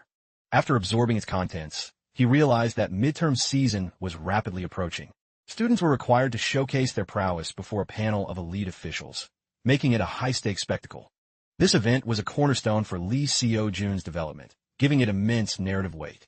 The fated child, Lee's future ally born with the power to purge demons, would soon become a prime target for the Magent. In the original script, the Magent sieged the campus at 4 p.m. to flush out the unawakened child, only to be crushed by Lee. While it wasn't a world-ending event, it held vital plot threads, so the protagonist had to monitor both Lee and the fated student. An instructor began a briefing, ignored by the majority of the students who were already burnt out by exam prep. He bellowed that combat is the ultimate teacher, and true training is indistinguishable from a real fight. He announced that this year's midterms would revolve around several days of unrestricted, autonomous dueling. A wave of shock and anxiety rippled through the assembled student body. He added that those unable to secure a sparring partner would be relegated to the back for solo drills or observation. Ju Era's eyes lit up the moment Lee Seo-jun's name was mentioned as a potential participant. The protagonist realized the two would naturally gravitate toward each other, just as the story intended. What caught him off guard, however, was the total lack of interest from anyone wanting to partner with him. On reflection, it made sense, despite his knack for theory and dismantling seals. No one was eager to team up with the student carrying the lowest combat rank in the academy. Regardless, he wasn't worried. He already had a specific partner in mind for his plan. Across the training grounds, Park In-hwan and Ju Era were already trading blows. She taunted him, claiming her skills were more than enough to snatch the #1 spot from his grasp. He dismissed her arrogance, telling her he was barely breaking a sweat before launching a massive shockwave through the hall.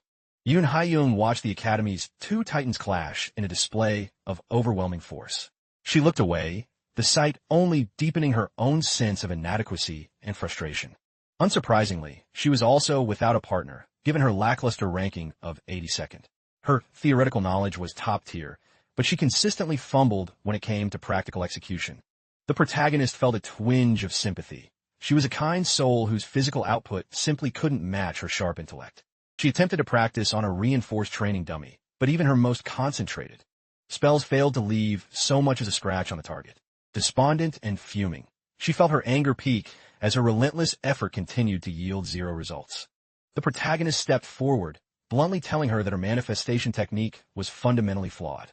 She snapped her head toward him as he remarked that her ice was lukewarm and her aim was pitiful. He pointed out that these were clear signs of a crumbling foundation. He felt a personal obligation to fix this situation. In the original timeline, she should have reached the top 10 after receiving vital tips from Lee during the dungeon raid. But because he had hijacked that event, she missed her breakthrough and was now stuck. He approached her. He proposed that if she partnered with him, he would ensure she became a force to be reckoned with. Despite his sincere offer of assistance, she lashed out, accusing him of being a hack who was just trying to break her spirit to make her submissive. He didn't flinch, expertly flipping her argument back on her. He told her she was only lashing out because she couldn't handle the harsh reality of her own failure. She was livid. She screamed that she had respected him during the raid, but now she saw him as nothing more than an arrogant jerk. Realizing he had been a bit too blunt, he tried to soften his tone, but her pride was already wounded. She challenged him to a duel on the spot, desperate to humiliate the school's worst student. This was exactly the spark he wanted. A reaction was a start. He smiled and told her to give her best shot. She didn't hesitate, immediately launching a barrage of razor-sharp ice shards at him. Our hero dropped into a loose stance, and began weaving through the projectiles effortlessly. She realized with a start that the moment he moved, the sheer density of his magical presence shifted entirely. He shouted over the wind, asking her what she hoped to achieve with such unfocused strikes. He lectured her that an ice mage's true strength lies in fluidity and adaptation, not just raw, linear force. Enraged, she gathered a massive amount of mana for a wide-area blast to trap him, but he still danced out of the way. She was baffled. There was no logical way a low-ranked student could possess such refined reflexes and timing. He perched atop a frozen pillar, thinking that a harsh shove was often the only way to awaken dormant potential.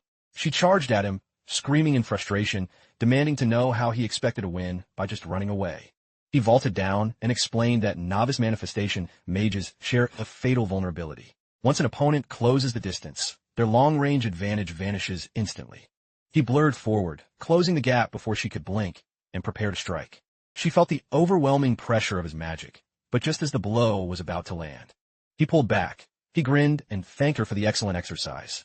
Exhausted and defeated, she slumped to the floor, the reality of her loss sinking in. She was mortified that she actually had to seek guidance from someone she had looked down on, but he spoke kindly, telling her that her talent was there. She just hadn't learned the right way to tap into it. He promised to unlock her potential if she agreed to follow his lead. She looked at him with a mix of doubt and wonder, then finally took his hand, agreeing to let him mentor her. She officially committed to his training regimen. The system pinged, confirming that Yoon Ha-young was now deeply invested in him and her loyalty had increased. He then announced the start of elemental immersion training. He handed her a crystalline cube, explaining that all mastery begins with the core. He stressed that one must truly harmonize with the specific attribute that fuels their magic. He warned that without perfecting the basics, she would be spinning her wheels in a cycle of mediocrity forever. She muttered that she was familiar with the theory of elemental adaptation, but she had never heard of a method that required being literally entombed in a block of ice. He urged her on, claiming that physical sensation is the most direct path to mastery, and she needed to start sinking in immediately. Deep within the shadows of a derelict building, John Hai scanned the room, questioning if every operative was present and ready. Several figures knelt before him, reporting that the demonic forces had assembled around the Magic Academy as ordered. The assassination of the fated child was imminent. The strike was scheduled for next week, with an internal mole confirming that security would be at its weakest during the midterm examinations. They declared their readiness. Yet one soldier hesitated, asking what would happen if the powerful Haryang intervened. John Hai dismissed the concern, stating that Haryang was occupied with matters he deemed far more critical than the fate of their own kind. Yang Jun began to spiral, terrified that a mere squad of 4 Burang demons stood no chance against the child of prophecy. Her partner smirked, mocking her need for backup to eliminate a single target. She fired back, reminding him that lack security still meant contending with elite scouts from every major guild. The academy would be crawling with professional hunters that day, and they couldn't possibly fight them all. He countered that if they could successfully isolate those standing in their path, the entire battlefield would shift in their favor. John Hai then unveiled the Great Demon Barrier. He assured them he would provide cover so they could slaughter without restraint, reiterating that the fated child must die by any means necessary. Back at the training grounds, our hero was mentoring Yoon Ha-young, telling her to etch the sensation into her soul so she could manifest frost without needing its physical presence. She channeled her mana with newfound focus, forging a lethal, crystalline ice spear.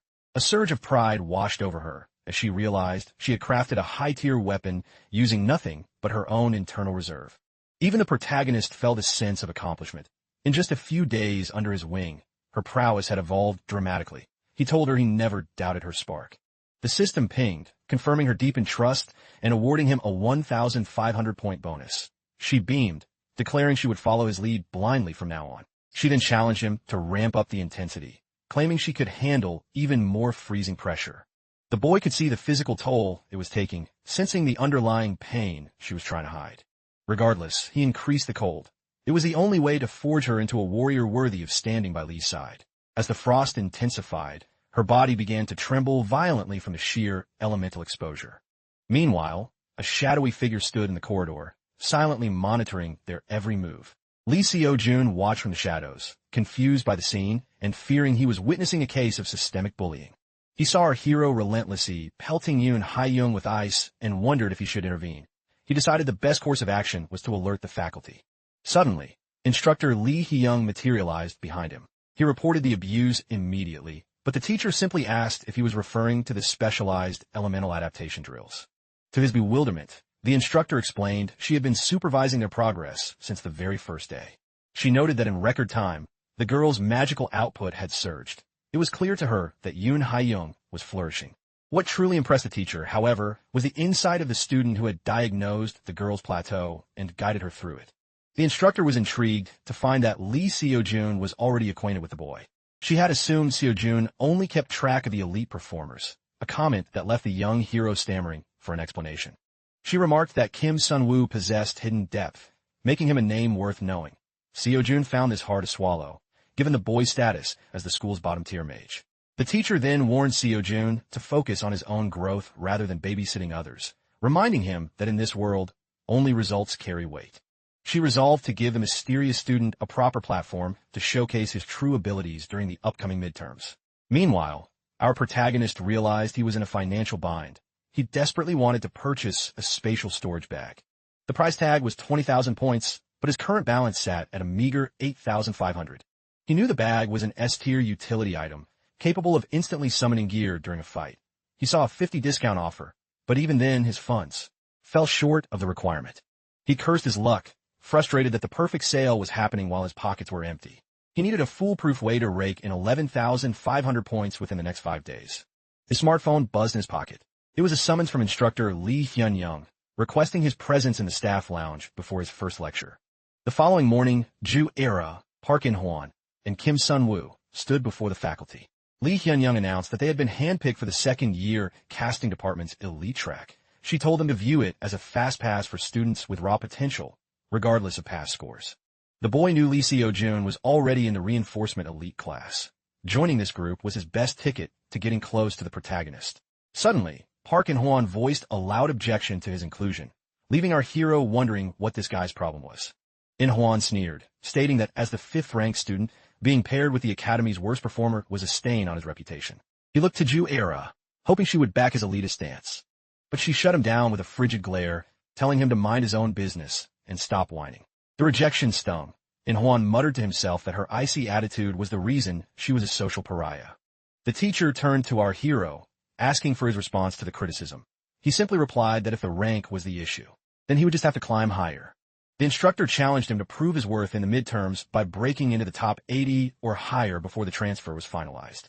He looked over at Hae-young, confident that if they stuck to the plan, the goal was within reach. She followed his lead perfectly. The second-year midterms were designed as a co-op gauntlet. Success depended on perfect synergy with a partner. Their objective, neutralize a magically summoned green giant. A single, precise strike to the core hidden within the Titan would end the fight instantly. However, the core's position shifted constantly, making it an elusive target for most. Consequently, most pairs settled for survival marks, while only the true prodigies aimed for a one-hit kill victory. Lee Seo-jun was already in the thick of it, carving through his giant with effortless precision. His performance sent the crowd into a frenzy of admiration. In contrast, our hero stepped into the arena with his partner, intent on nothing less than total dominance. Hae-young began synchronized mana channeling with him to lock onto the green giant. The gallery was full of mockery, recalling his previous failures and expecting another embarrassing disaster. He ignored the noise, banking another 1,000 bonus points for his composure.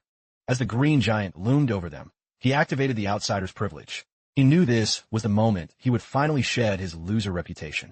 In a blur of motion, he struck the core of the first giant, vaporizing it in an instant.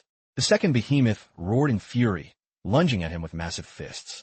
He prepared to counter, thinking this was almost too easy, but as the giant's punch descended, he caught a glimpse of John Hai in the crowd and froze, wondering why the villain was already on the scene.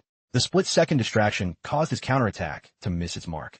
The spectators began their usual jeering, though a few noted it was a surprisingly decent showing for a bottom ranker.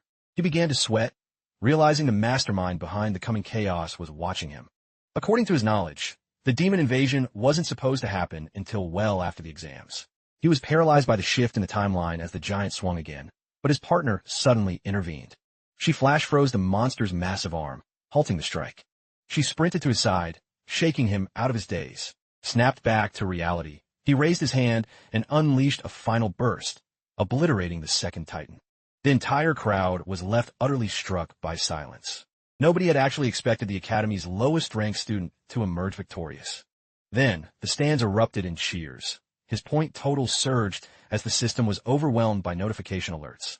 His teammate threw her arms around him in a joyful hug. But he was numb to the celebration. The exam was the least of his concerns now. The terrifying reality was that the timeline had completely fractured.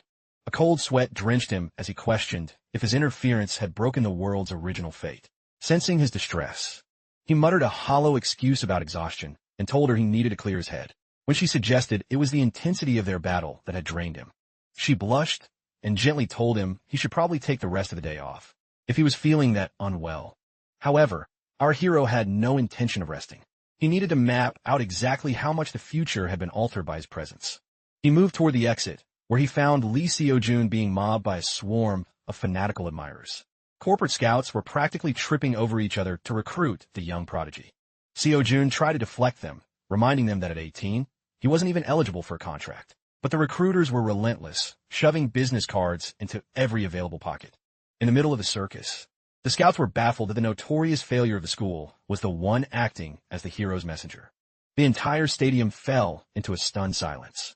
I simply cannot afford to keep the faculty waiting any longer. Nearby, a special operations agent and his commander watched in awe, blindsided by our protagonist's raw combat prowess. It stood to reason, considering he is the protege of the legendary Master Jinshin, leader of the realm's most formidable mage guild. Still, the commander noted that the boy was green when it came to actual life-and-death skirmishes. He then turned to his subordinate, questioning why he was tagging along. The agent explained his drive to investigate the recent demonic disturbance at the riverbank. He suspected Sun Wu might be a seasoned warrior in disguise if he truly took down that Magent. Pivoting, the captain sought his take on our young hero. The subordinate maintained that on paper, the kid was just a typical low-tier underachiever. The commander countered, noting that the boy had pinpointed the beast's fatal flaw with a single glance. That level of intuition is the hallmark of a battle-hardened veteran, not a novice. The agent was floored by his superior's sharp perception.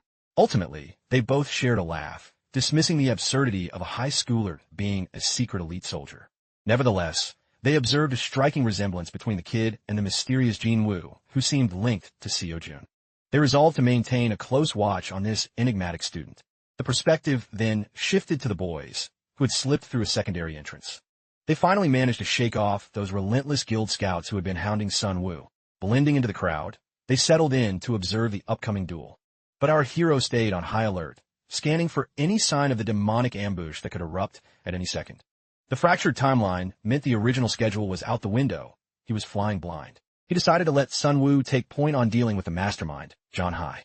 Just then, the high-stakes match between the upperclassmen commenced. Outside, a demon mole briefed John Hai on their progress. When he demanded an update, she detailed how the monster-spawning relics had been successfully seeded throughout the campus. She added that because Jean was so volatile and hard to rein in, he was stationed far from the primary strike zone. Satisfied with the report, the mid-tier demon stood up, radiating malice. Clutching a sphere of concentrated dark magic, he finally pulled the trigger on his savage plan to harvest the prophesied child. Back in the arena, the elite senior Jang Hyun was systematically dismantling Minia, poised for a crushing finish. She threw in the towel at the final heartbeat, and he was officially crowned the victor. Watching the spectacle, Sun Wu was utterly captivated by the display of power. He raved about the senior's brilliant strategy and razor-sharp execution, but our protagonist couldn't have cared less. His heart raced. The match was over, yet the demon commander was still nowhere to be found. When Sun Wu poked fun at his searching gaze, he played it off as casual curiosity. He joked that he was just scanning the stands for any guilds eager to sign him. Sun Wu offered some encouragement, noting how much the boy's skills had surged since the semester began. He even pressed for the secret behind such a meteoric rise in power. Their banter was cut short as a colossal violet dome suddenly engulfed the entire examination hall. Our hero froze in horror. This was a variable that had never appeared in his original life.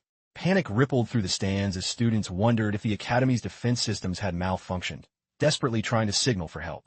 As the barrier solidified, the hidden relics activated. Ripples appeared in the air as spatial rifts tore open. Vicious monsters poured out, ready to gorge themselves on the terrified students like a gruesome holiday feast. A frantic warning blared over the intercom, confirming the breach. An evacuation order was issued as the oppressive barrier continued to pulse and expand. John Hai marveled at his own brilliance. With the faculty trapped inside his cage, the fated child would eventually be forced to go all out. But his smugness vanished when he spotted a powerful figure carving a bloody path through the horde. He ground his teeth, his disappointment turning to rage. He had never accounted for the possibility of special forces being on site. The boys soon learned that the elite agents had originally come just to scout Seo Jun's performance. With the professionals now engaged with the monsters, a wave of relief hit the students. Our hero wondered if Captain Diakian had specifically come for him. He was genuinely relieved, knowing they finally had the muscle for a counteroffensive. Still, he remained wary. He had no idea how to dismantle a barrier of this unprecedented magnitude. Terror-stricken students shrieked, pleading for the Academy's mages to break the seal. The instructor explained they were short on power, needing at least one more A-rank specialist. A colleague reminded her that mages of that caliber were incredibly scarce. She urged him to search every corner of the grounds, estimating it would take 30 minutes of pure effort just to crack the shell. In truth, our protagonist knew a barrier forged by a world-class sorcerer like John Hai was far beyond their collective reach. He realized the responsibility of breaking it fell squarely on his shoulders. But before he could make his move, the demon infiltrator, Yang Jun, stepped forward, playing the role of the savior perfectly. Our hero bit his tongue, dying to expose her treachery, but he lacked the hard evidence to call her out. She quickly charmed the faculty into assisting her with a complex, synchronized, dispelling ritual. Sun Wu was hopeful, but our hero caught his eye and wordlessly guided him away from the group. At that exact moment, the Academy's lead support, Mage, sensed a disturbance. Instead of shattering, the barrier was reinforcing itself. As they pulled from one side, it locked tighter on the other, becoming an impenetrable cage. John Hai chuckled, realizing the sharp-witted woman had finally sniffed out his trap. To keep her occupied, he diverted a pack of goblins to ignore the agents and charged directly at Yang Jun. The Special Forces commander intercepted the threat instantly with a single, lethal strike. The demon student offered a shallow thanks and went right back to sabotaging the barrier's core. 2 agents stood guard, forming a human shield to protect her from the surging goblin pack. Agent Hyun-soo even vowed on his professional honor to shield her with his very life. The silver-tongued serpent thanked him again, a predatory smirk dancing on her lips. Outside the hall, Sun Wu finally snapped, asking why they were hiding in this desolate corner. Seo Jun explained they needed privacy, so he could break the barrier himself. Sun Wu was baffled since the experts were already on it. Our hero dropped the truth. That girl was a demon, making the cage stronger from within. Terrified, Sun Wu tried to drag him back to warn the teachers immediately. But the boy stopped him, pointing out that without proof, they'd just be seen as delusional students. He tasked Sun Wu with taking the credit once the barrier fell. The faculty would actually listen to a recognized prodigy like him, whereas they'd ignore a bottom ranker. He then manifested a massive arcane array, his eyes darting across the barrier's complex code. In a matter of minutes, he systematically unraveled the entire spell, and the violet dome vanished. Yang Jun and the rest of the survivors were struck dumb by the sudden collapse of the barrier. Our hero simply dusted off his sleeves. He acted as though he had just solved a simple math problem. He urged Sun Wu to go and speak up, as there were still scores to settle with the traitors. But Sun Wu hesitated, desperate to know why his friend was so intent on hiding his godlike abilities from the world. Our hero replied that he was content with the way things were, asking for his silence as a true friend. Back in the center of the chaos, John Hai was livid, his eyes burning with rage at his subordinate's total failure. Meanwhile, the survivors crowded around the faculty and Yang Jun, offering their heartfelt gratitude. Now that the cage was open, the mages were ready to turn the tide and grind the monsters to dust. The teachers unleashed their full fury, hunting down the remaining beasts like relentless predators. The Special Forces realized the situation was stabilizing much faster than anticipated. The captain noted they were still in the dark regarding the culprit's identity, making the pursuit of the mastermind their top priority. Just then, the support teacher cut through the crowd, pointing an accusing finger at the most suspicious person present. She grabbed Yang Jun by the collar, demanding the truth about the sabotage of the barrier. A colleague tried to intervene, telling her to back off a traumatized student, but she screamed that the girl was a demon in disguise. The accusation sent Yang Jun into a fit of calculated tears. The crowd turned on the teacher, feeling she was being cruel to a girl who had risked everything to help. Agent Hyun-soo stepped forward, ready to intervene. But the commander held him back, sensing the scene wasn't over. The undercover demon then dropped her act, sneering at the teacher and claiming the barrier only held because the woman's own skills were pathetic and out of sync. At that moment, our hero stepped into the light to deliver the final blow, he asked the teacher if the barrier had indeed resisted her efforts by pushing back. The crowd was stunned by his entrance, and the instructor was speechless. He had described the exact sensation she felt. Our hero explained that he had identified a critical flaw in the spell. To keep his secret safe, he lied and said he had simply studied the rare formula in an old textbook. With that revelation, the tide of suspicion turned back onto the manipulative serpent. The crowd began live verifying if an A-ranker named Yang Jun actually existed in the official registries. Cornered and exposed, the demon girl froze, her mind racing for an escape. But John Hai had one final trick up his sleeve. The moment the villain showed his face, the Special Forces captain identified him as the architect of the slaughter. But before the agents could close the distance, the demon lord dissolved into the shadows and vanished. The atmosphere grew tense as they realized they were up against a lethal A-rank threat. Meanwhile, Sun Wu detected that Yang Jun was about to play her final, desperate card. Without warning, hostile demons began manifesting within the terrified crowd. The serpent transformed into a titan, aiming to cause maximum carnage before her end. Yet, she made a fatal error in her choice of prey. Sun Wu unsheathed his blade with a crack of thunder, decapitating the demon in one fluid motion. Immediately after, the elite agents and faculty moved in to neutralize the remaining infiltrators. Later, Sun Wu offered his gratitude to Commander Dia Qian, whom he had crossed paths with a year prior. The commander thanked him for his intervention, noting they would process his bounty for the demon's head soon. Experience the future of audio at vb.vn outside. Seo Jun was in hot pursuit of a fleeing shadow. He felt a surge of panic as he glanced back, witnessing a massive explosion at the exact location where he sensed the presence of the fated child. Nearby, a friend managed to shield Haiyung from the onslaught of a berserk demon. The attacker sneered, disappointed that her power seemed so fragile compared to her grand reputation. He mocked the way she clung to her companion, wondering if she was being deadlocked by fear. Haiyung stood paralyzed in the center of the nightmare. Despite her terror, she promised Era she would protect her, but her friend begged her to flee. Against such a bloodthirsty beast, they seemed utterly outmatched. Then, Jean lunged through the wall of flames, separating them with predatory ease.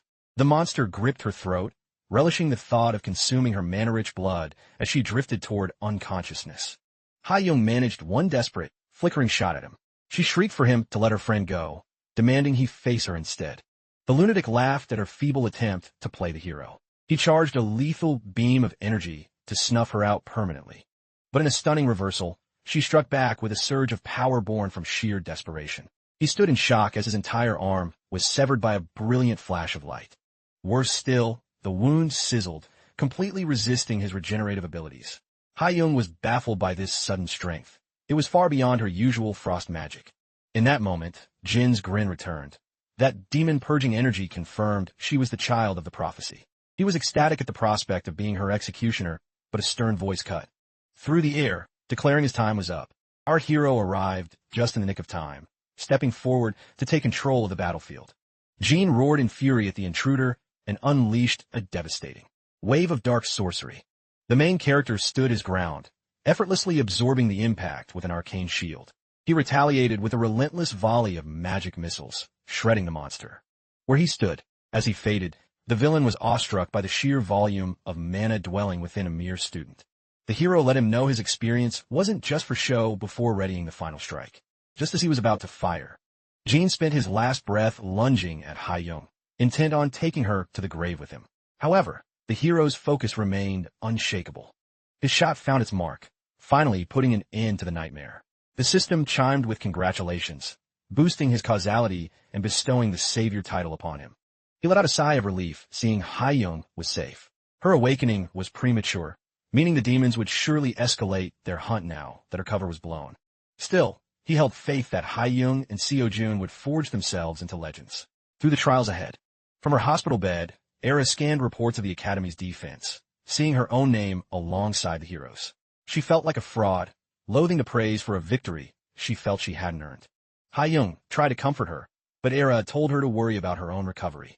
Haiyung reminded her that Era had been the one to shield her before passing out like a dramatic clown.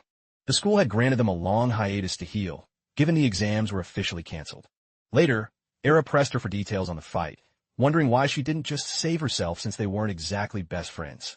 Haiyung replied softly that she acted on instinct, believing anyone would have done the same. She thought back to a mysterious benefactor who had once saved her when she was most vulnerable. She aspired to be that beacon of hope for someone else.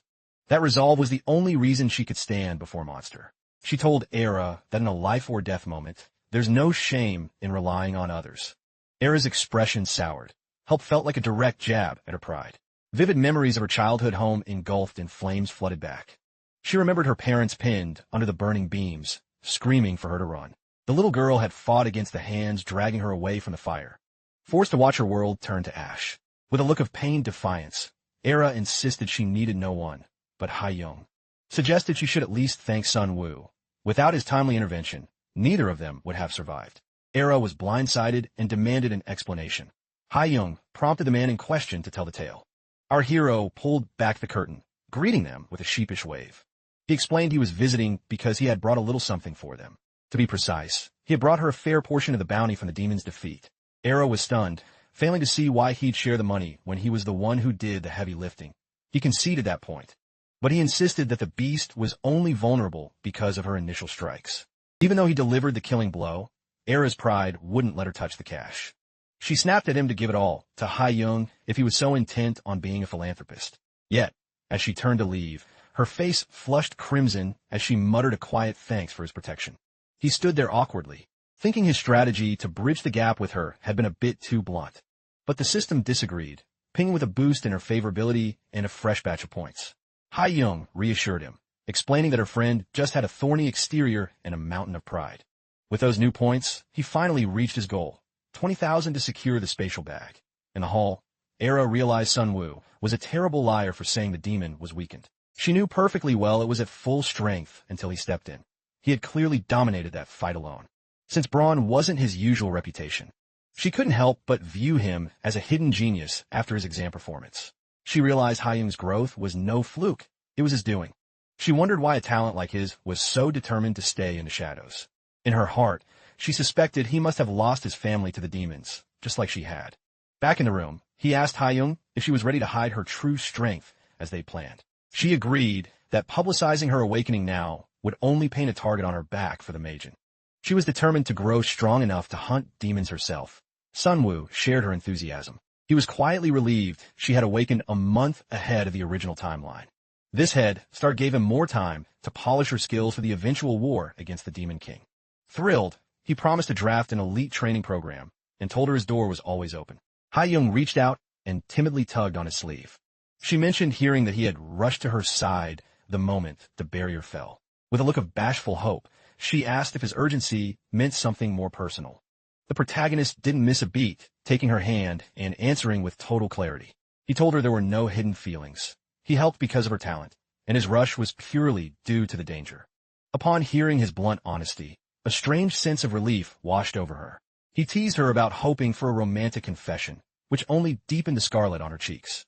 She quickly laughed it off as a joke. Our hero was surprised by how quickly this innocent girl's heart had been swayed. But he reminded himself that she was a star of this story, while he was just an extra in the wings. A shadow of regret flickered across the girl's face for just a split second. Nevertheless, she offered him a hefty envelope bursting with banknotes, eager to begin her private coaching. Staring at the colossal fortune, he felt a surge of adrenaline and vowed to forge her into a relentless engine of destruction. He informed her that their grueling regimen would commence at dawn. But his heart skipped a beat when a digital alert flashed a deposit of 15 million, straight onto his mobile display. Before long, the rhythmic pulse of academic life returned to the campus. This time, our protagonist ascended to the elite prodigy class, rubbing shoulders with the school's heavy hitters for the first time. With this new vantage point, he could steer the tides of fate with clinical precision. However, the moment he took his place in the lecture hall, the blonde narcissist sneered, calling him a bottom feeder from the slums. He was repulsed that a scavenger who only finished off a dying demon was breathing the same air as his divine presence. Our hero calmly noted he had met every promotion benchmark through sheer merit. Losing his temper, the blonde vowed to physically eject him from the room if he didn't vanish immediately. Just then, Co. Jun intervened by calling out to In-hwan, while another classmate stepped in to back him up. In-hwan barked that the newcomer was a stain on the class average, but Co. Jun recited his perfect test scores without missing a beat. Era chimed in, pointing out that his rank actually eclipsed In-hwan's, meaning the blonde was technically the anchor dragging them down.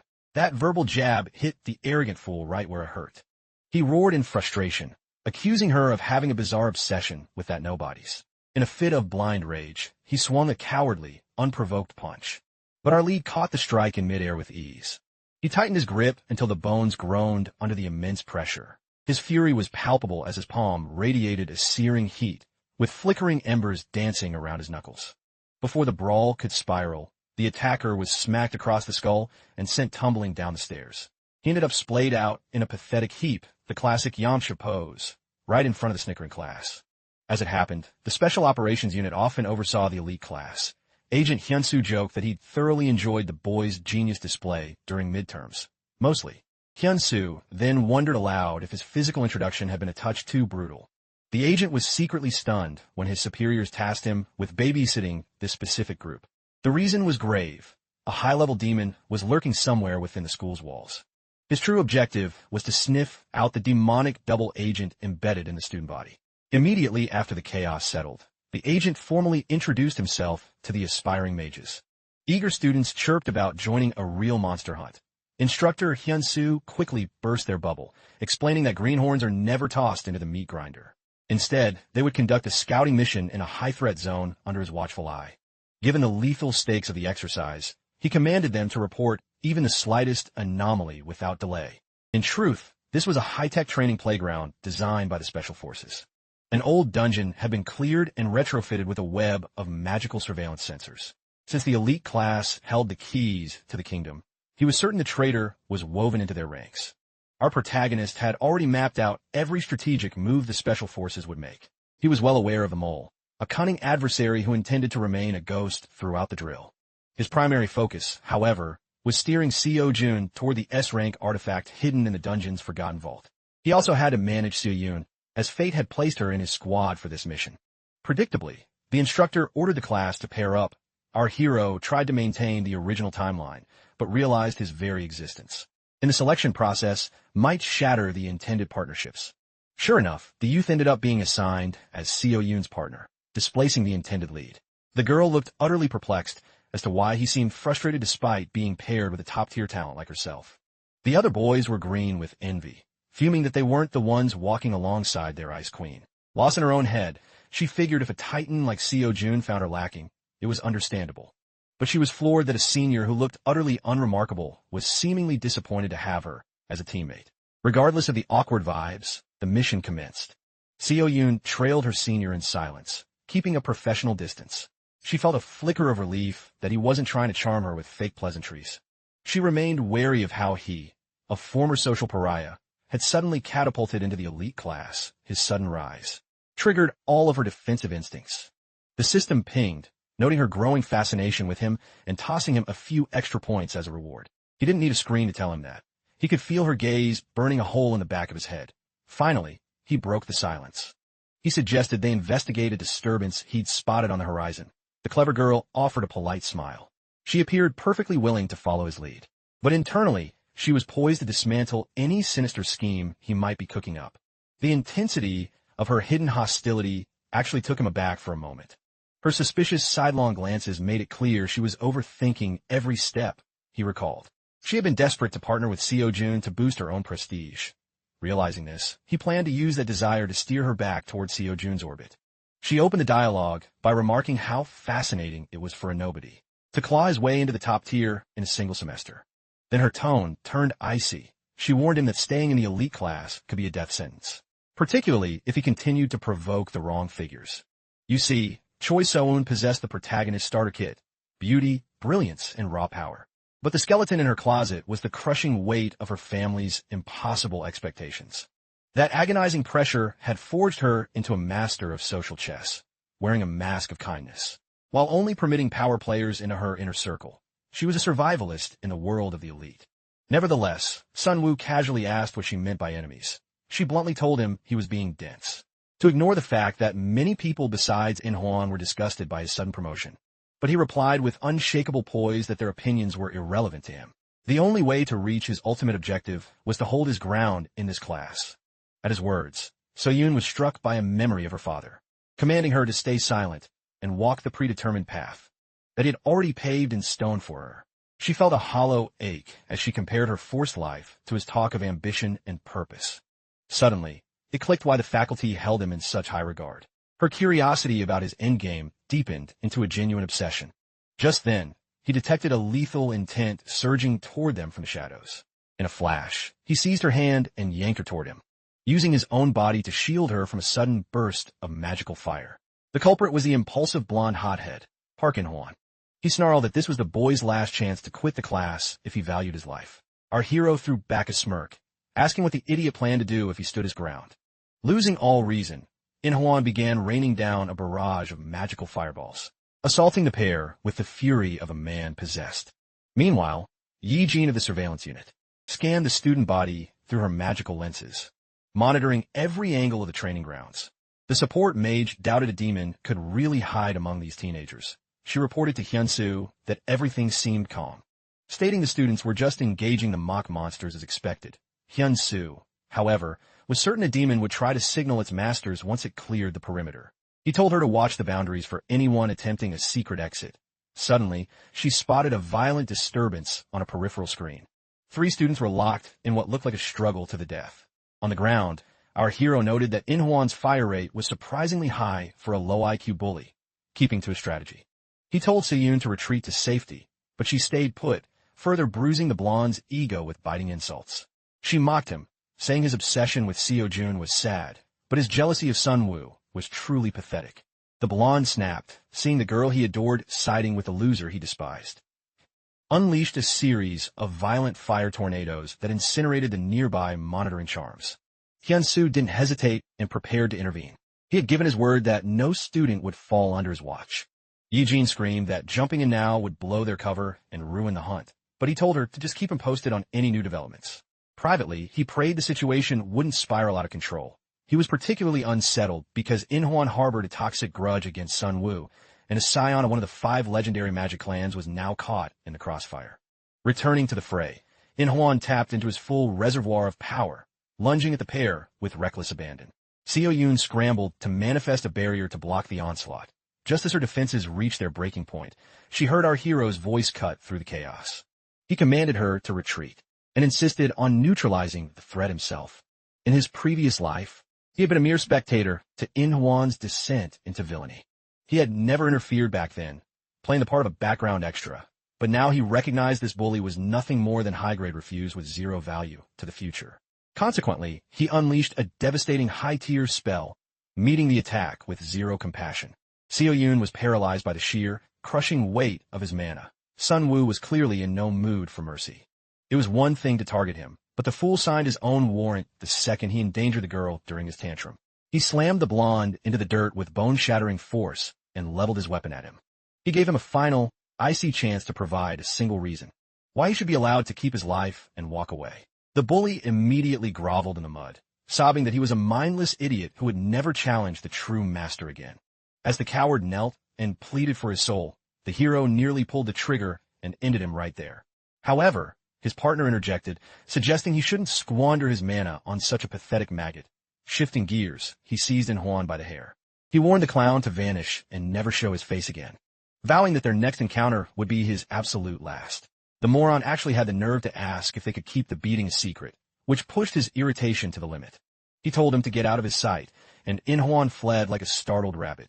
The hero made sure he understood the gravity of their deal. Back in the surveillance hub, Yi-jin reported to Hyun-soo that the rogue student was in full retreat, though he looked like he'd been through a meat grinder. Back at the training grounds, In-hwan was suffering through the most humiliating day of his existence. First, he was broken by our side, and now he was being hunted by a covert operative. Our protagonist could only hope they're little. Skirmish didn't fracture the timeline beyond repair. Suddenly, he felt Seo-yoon's warm fingertips gently brush against the graze on his neck. The girl began to tease him, a playful glimmer in her eyes. She remarked on how fascinating it was that a student ranked 20th could effortlessly dismantle the 5th-ranked elite, suggesting the school's grading system was fundamentally broken. He awkwardly tried to pivot, mentioning it was a shame she was stuck with him instead of a star like Seo-jun, but she simply noted her gratitude for his protection. Right then, the system alerted him that her admiration for him was climbing once more. She suddenly confessed that at the start of the year, she found him utterly insufferable. Back then, he seemed like nothing more than a cocky, loudmouth desperate for the spotlight. But after seeing his true colors today, her entire perception had shifted. He asked what she thought of him now, and she chuckled, saying he was actually quite endearing. With that, she urged them to press on, so he could display his prowess and ensure no one else dared to treat him like dirt. At that precise moment, a monstrous king cobra reared its head, its terrifying presence locking her in a state of pure shock. He remained unfazed, calmly readying his next move.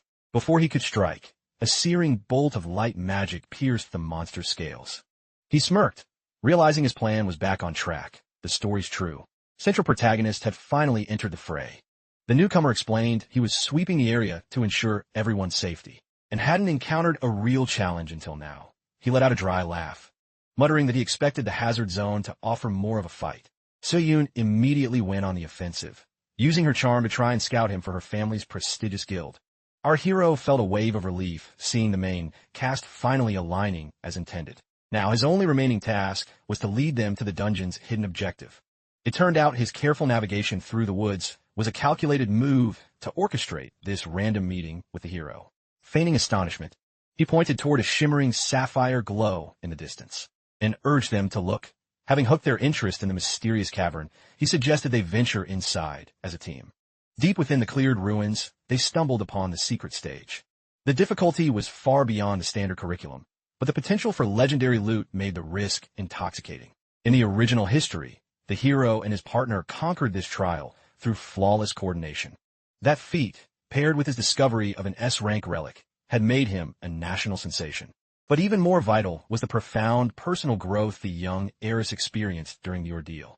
Having worked so hard to pair them up, Sun-woo felt certain their synergy would finally blossom. He grinned to himself, feeling ready to conquer any obstacle. However, the hero shot down the idea, insisting they follow protocol and report the anomaly to the authorities first. He scrambled to persuade Seo-jun to stay. Meanwhile, the girl caught a haunting melody echoing from the water. Drawn to the strange ripples, she didn't realize she was stepping into a lethal trap. Seo-jun's instincts screamed of danger. The true monster finally unmasked itself. It was a spectral witch using her charms to bind the girl's mind, leaving her defenseless. Before the boys could react, the witch dissolved into the shadows, taking the girl with her. The boys were stunned by the monster's aggression. It was a clear sign that the timeline was diverging once again. After tracking it into the dungeon's dark heart, they knew there was no turning back. He barked at Seo-jun to move, even as the honors student hesitated, wanting to wait for backup before entering the abyss. Our protagonist snapped that if they waited for help, they would be collecting a corpse. The creature that took her would feed on her life force until she was nothing but a hollow shell. Realizing every second was a drop of her life, Seo-jun finally cast aside his doubts and charged into the darkness with him. Meanwhile, in the forest, Hyun-soo was busy grilling In-hwan about the assault on his peer. In-hwan desperately claimed he was innocent, prompting the agent to ask why he was running like a guilty man. The bully remembered his vow of silence regarding his defeat and chose to say nothing.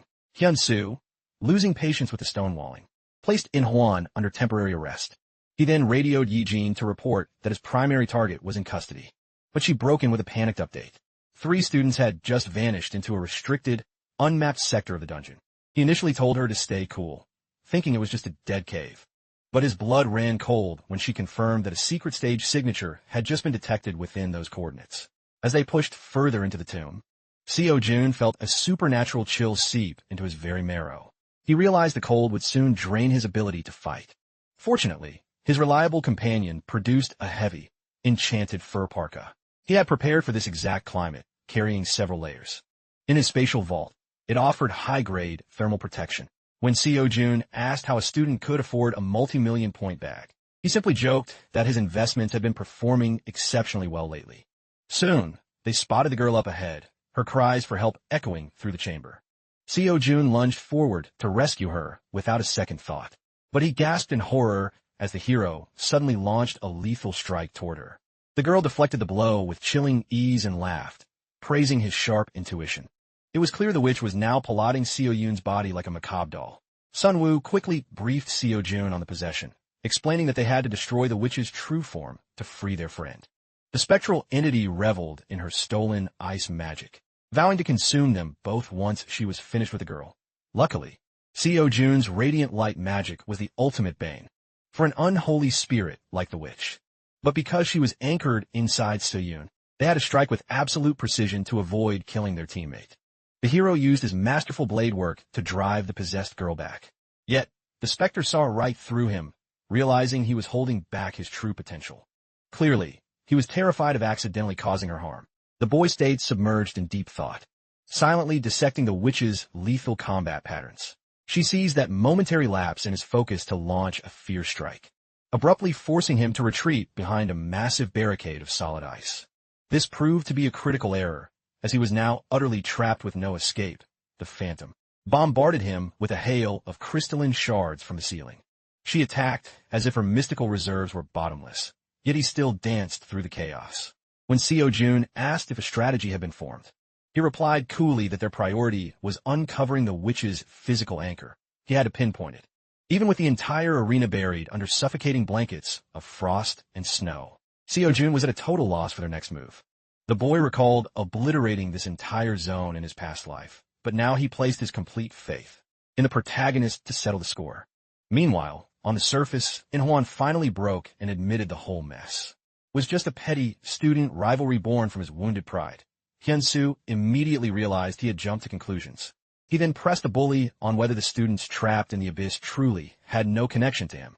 The blonde shook his head, his eyes brimming with tears of regret. A frustrated teacher lashed out at the agent, reminding him of his pledge to keep the students out of harm's way. The operative scrambled to explain they were working tirelessly to breach the dungeon from the outside as fast as humanly possible. Until then, the survival of the trio rested purely on the whims of fate. Before long, the entire student body and faculty had congregated outside the sealed entrance. Upon hearing the grim developments, Era was visibly shaken and annoyed, as she still had a mountain of questions for the boy who had just rescued her. Back in the depths, he reiterated his unwavering belief in Seo-jun's talent. He urged Sejun to unleash his full fury while he drew the witch's fire. The creature instantly detected a volatile fluctuation in the local mana currents. She attempted a lethal ambush, lunging at them from the shadows behind Sun Woo.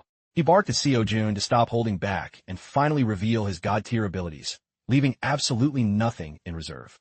The hero remembered that the only time he had truly unleashed his power was during the Great Demon Siege. He had always worried his peers might feel alienated or inferior if they witnessed his true capacity. He was stunned that his friend had seen through his modesty so easily. As Seo-jun prepared to go all out, the witch merely smirked and mockingly dared him to give it his best shot.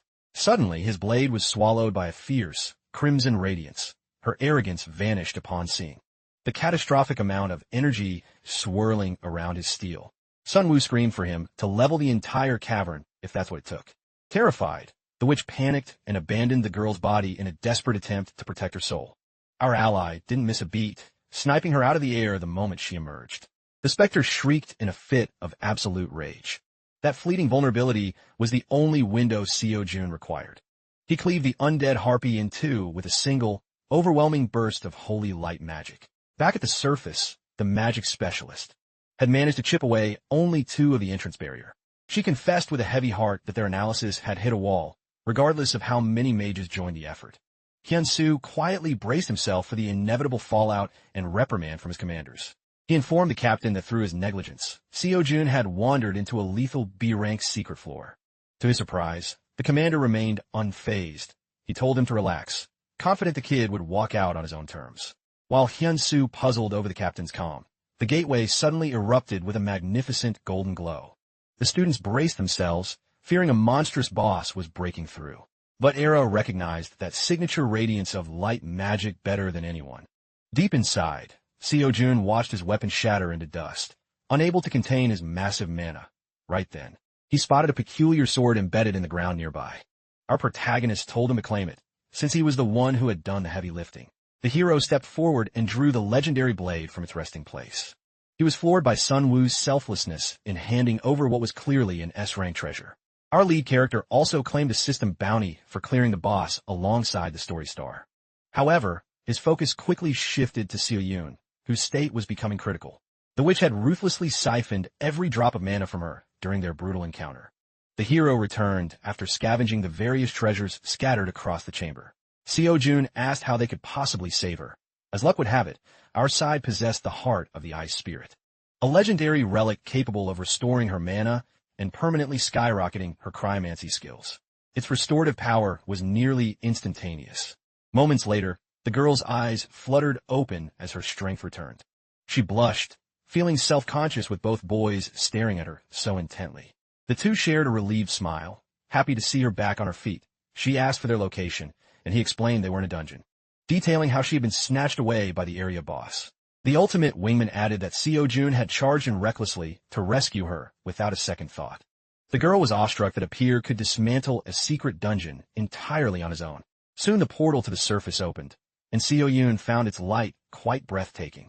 But before they could stroll out and leave him in the dust, our protagonist pleaded for help, as his mana depletion had left him unable to stand.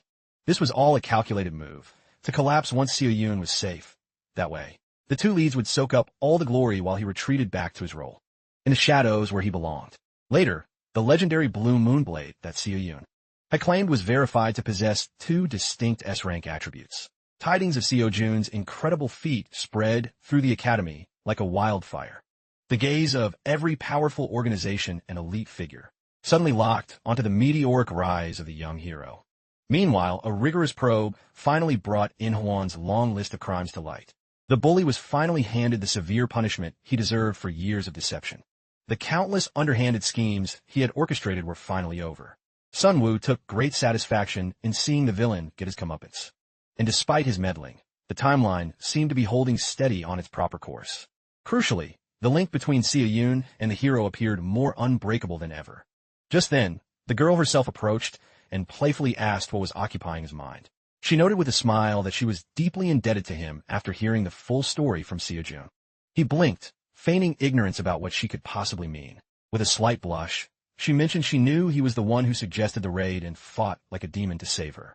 He quickly backtracked, insisting he was barely involved and that Seo-jun was the one who truly saved the day.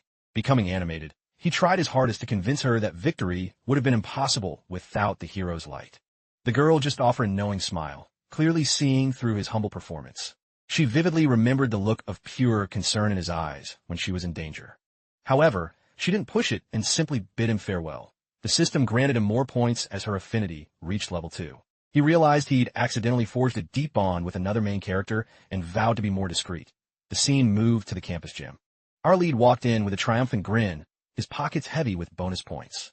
With Seo-jun's fame peaking, he spent his points on a powerhouse trait called Secret of Evolution, allowing him to unlock new abilities through harsh trials.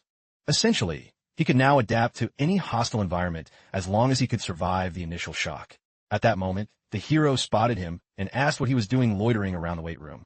Our protagonist claimed he was chasing a more chiseled physique before asking how life was treating the elite student. The academy's champion seemed remarkably composed, as though the chaotic atmosphere had finally settled back into a peaceful rhythm. However, the boy standing next to him gestured toward a group of devoted followers, who were meticulously studying his every movement, desperate to replicate his success. Simultaneously, Era intensified her training, fueled by a fierce refusal to dwell in the hero's shadow forever. Seo-jun then remarked on the odd absence of the physical education instructor today. That man practically lived in the gymnasium unless duty or faculty meetings forced him elsewhere. A peer stepped in with the explanation, noting the teacher had been reassigned to sentry duty. Apparently, a gruesome, bloodless cadaver was recently unearthed on school grounds. Seo-jun grew visibly concerned at the news, suspecting the handiwork of a demon. However, the student quickly showered him with praise, insisting the academy was safe with a savior like him on campus. While that boy made light of the situation, our lead character was gripped by a genuine sense of dread. Malevolence could erupt at any moment, given that a traitor was still lurking in the halls, stalking their every move. At that precise moment, Senior Park Min-ah approached and gracefully offered towel to the school's golden boy. As the other boys stood there mesmerized like love-struck fools, Seo-jun maintained his cool and thanked her for the kind gesture. The campus idol flashed a dazzling smile, wishing him nothing but continued triumph. But that Angela persona was merely a mask to shroud her true nature. In reality, she was the predatory, blood-drinking fiend haunting the academy under the cover of darkness. Later that evening, John Hai sought her out just as she finished feeding on a fresh victim. She was startled by his unannounced visit, but he claimed he was simply checking in on her. He expressed sympathy regarding her father's recent demise. The demon commander then inquired about her daily routine and her mission status. She vented her frustration, explaining that getting close to Hyunsu was proving nearly impossible. Furthermore, Harrion had explicitly forbidden her from targeting Jin-woo. She was seething, because she was forced to watch the informants who betrayed her father while remaining powerless to retaliate. Fuming, she made it crystal clear that she was far from all right. The commander theorized that the upstart Seojun was likely the child mentioned in the prophecy, especially given his recent string of miracles. However, his suspicions were solidified when she reported that the massive barrier had crumbled due to his specialized demon-slaying magic. She eagerly asked if this meant she finally had permission to personally terminate the threat. Her superior questioned if she truly had the strength to fell such a prodigy. She had witnessed his prowess at point-blank range. She insisted it wasn't a question of capability. She would end him regardless of the cost. Suddenly, a demon known as Sung Jin materialized, praising her unwavering resolve despite her youth. John Hai immediately dropped into a respectful bow before Lord Sung Jin. The high-ranking demon declared his intent to evaluate his new recruit personally before officially bringing her into the fold. With a wave of his hand, he bestowed a fraction of his power upon her to ensure the prophecy's child would fall. In exchange, he conscripted her into the demonic cult known as the Order of the King. The perspective then shifted to the Chaos Dungeon, where Hai-young was tirelessly hunting monsters. It was all part of her grueling development phase. The local beasts were so unnerved by her magical pressure that they scrambled away as fast as their clumsy limbs would allow. Our hero noted that her mana management was sharpening, advising her to now prioritize mental endurance during active combat. She was secretly beaming because he had invited her out and even introduced her to a secret dungeon hidden from the public. This was a hidden gem he had stumbled upon during his previous existence. Because the sector was infested with low-level demons, it served as the ideal arena to forge her mental fortitude. He curiously inquired about the thoughts that occupied her mind when she tapped into her power. The earnest girl replied that her primary motivation was the desire to shield and assist the people around her. That selfless intent is the exact catalyst that amplifies the demon-slaying potency in a chosen one's magic. But she also took him by surprise, confessing that her secondary goal was to earn a spot in the elite class alongside him.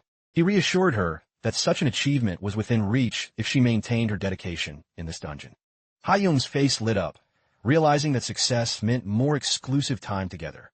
In her eyes, these training sessions were essentially romantic dates. She had skyrocketed from rank 80 to 50 in mere months. He was confident she would breach the special class by next year, exactly as he had calculated. During the session, he also successfully unlocked night vision through his newly activated evolution perk. The next phase of his strategy involved neutralizing the demon mole in their class. In the original timeline, she eventually targeted Seojun to avenge her parent, but that detail puzzled him, mainly because the individuals who had actually ended her in the first timeline were himself and aging Hyunsu. He realized the gears of fate were grinding incorrectly and felt the need to intervene before catastrophe occurred. A few days later, Minna approached him quite unexpectedly. He briefly wondered if she was deliberately shadowing his movements. The senior mentioned bashfully that she'd heard he was looking for her. He told her the matter was of the utmost importance, while slowly reaching into his jacket pocket. She was stunned when he produced a device and delivered a sudden, blunt confession of love. This erratic behavior was merely the first stage of his elaborate plan to isolate her. The system notified him that she felt nothing but pure revulsion toward his confession. He even netted bonus points for enduring his first official romantic rejection. Turning him down flat, she claimed they were fundamentally incompatible and suggested they remain distant acquaintances. She then stormed off in a rage, fantasizing about his demise because the idea of dating a lowly human was beneath her. That made him feel slightly insecure about his physical appearance for a fleeting moment. Regardless, the true aim of this spectacle was to snag the attention of In-hwan, who was currently spying on the interaction from around a corner. The friend offered his condolences, speaking as a man who understood the dangerous allure of upperclassmen. Afterward, Sunwoo casually asked if he'd made any progress on the magic theory assignment. Predictably, the boy spiraled into a slump because he only excelled at physical combat. Complex theoretical concepts were far beyond his primitive intellect. Right then, Sunwoo offered his notes in exchange for a minor favor. He requested administrative access to the Academy's digital bulletin board. By the next morning, rumors regarding his antics had spread through the cafeteria like wildfire. The student body was in disbelief that he had used the public board, since he was usually someone who avoided the limelight. Everything was proceeding perfectly. He had managed to stir up interest in over 250 people overnight. It turned out he used the favor to post a fierce warning, banning any other male from even thinking about courting his queen, Minna. He shamelessly announced his devotion and claimed she was his alone. The faculty was equally shocked, not expecting such a bold public display from a modern student. Seo-yoon seemed thoroughly entertained by the absurdity of the public declaration. Meanwhile, Ha-yoon lamented to Era, expressing her shock that Sun-woo preferred older women. Era was convinced it was a prank, but Ha-yoon couldn't help but worry for him. Sitting nearby, In-hwan was sweating profusely, hearing them discuss the post that Seo-joon had assisted him in publishing. The Academy's star student was howling with laughter at the sheer ridiculousness of the situation. Our hero thanked the boys for their cooperation while In-hwan gave him an awkward pep talk for his one-sided crush. Soon, the specific moment he'd been waiting for arrived.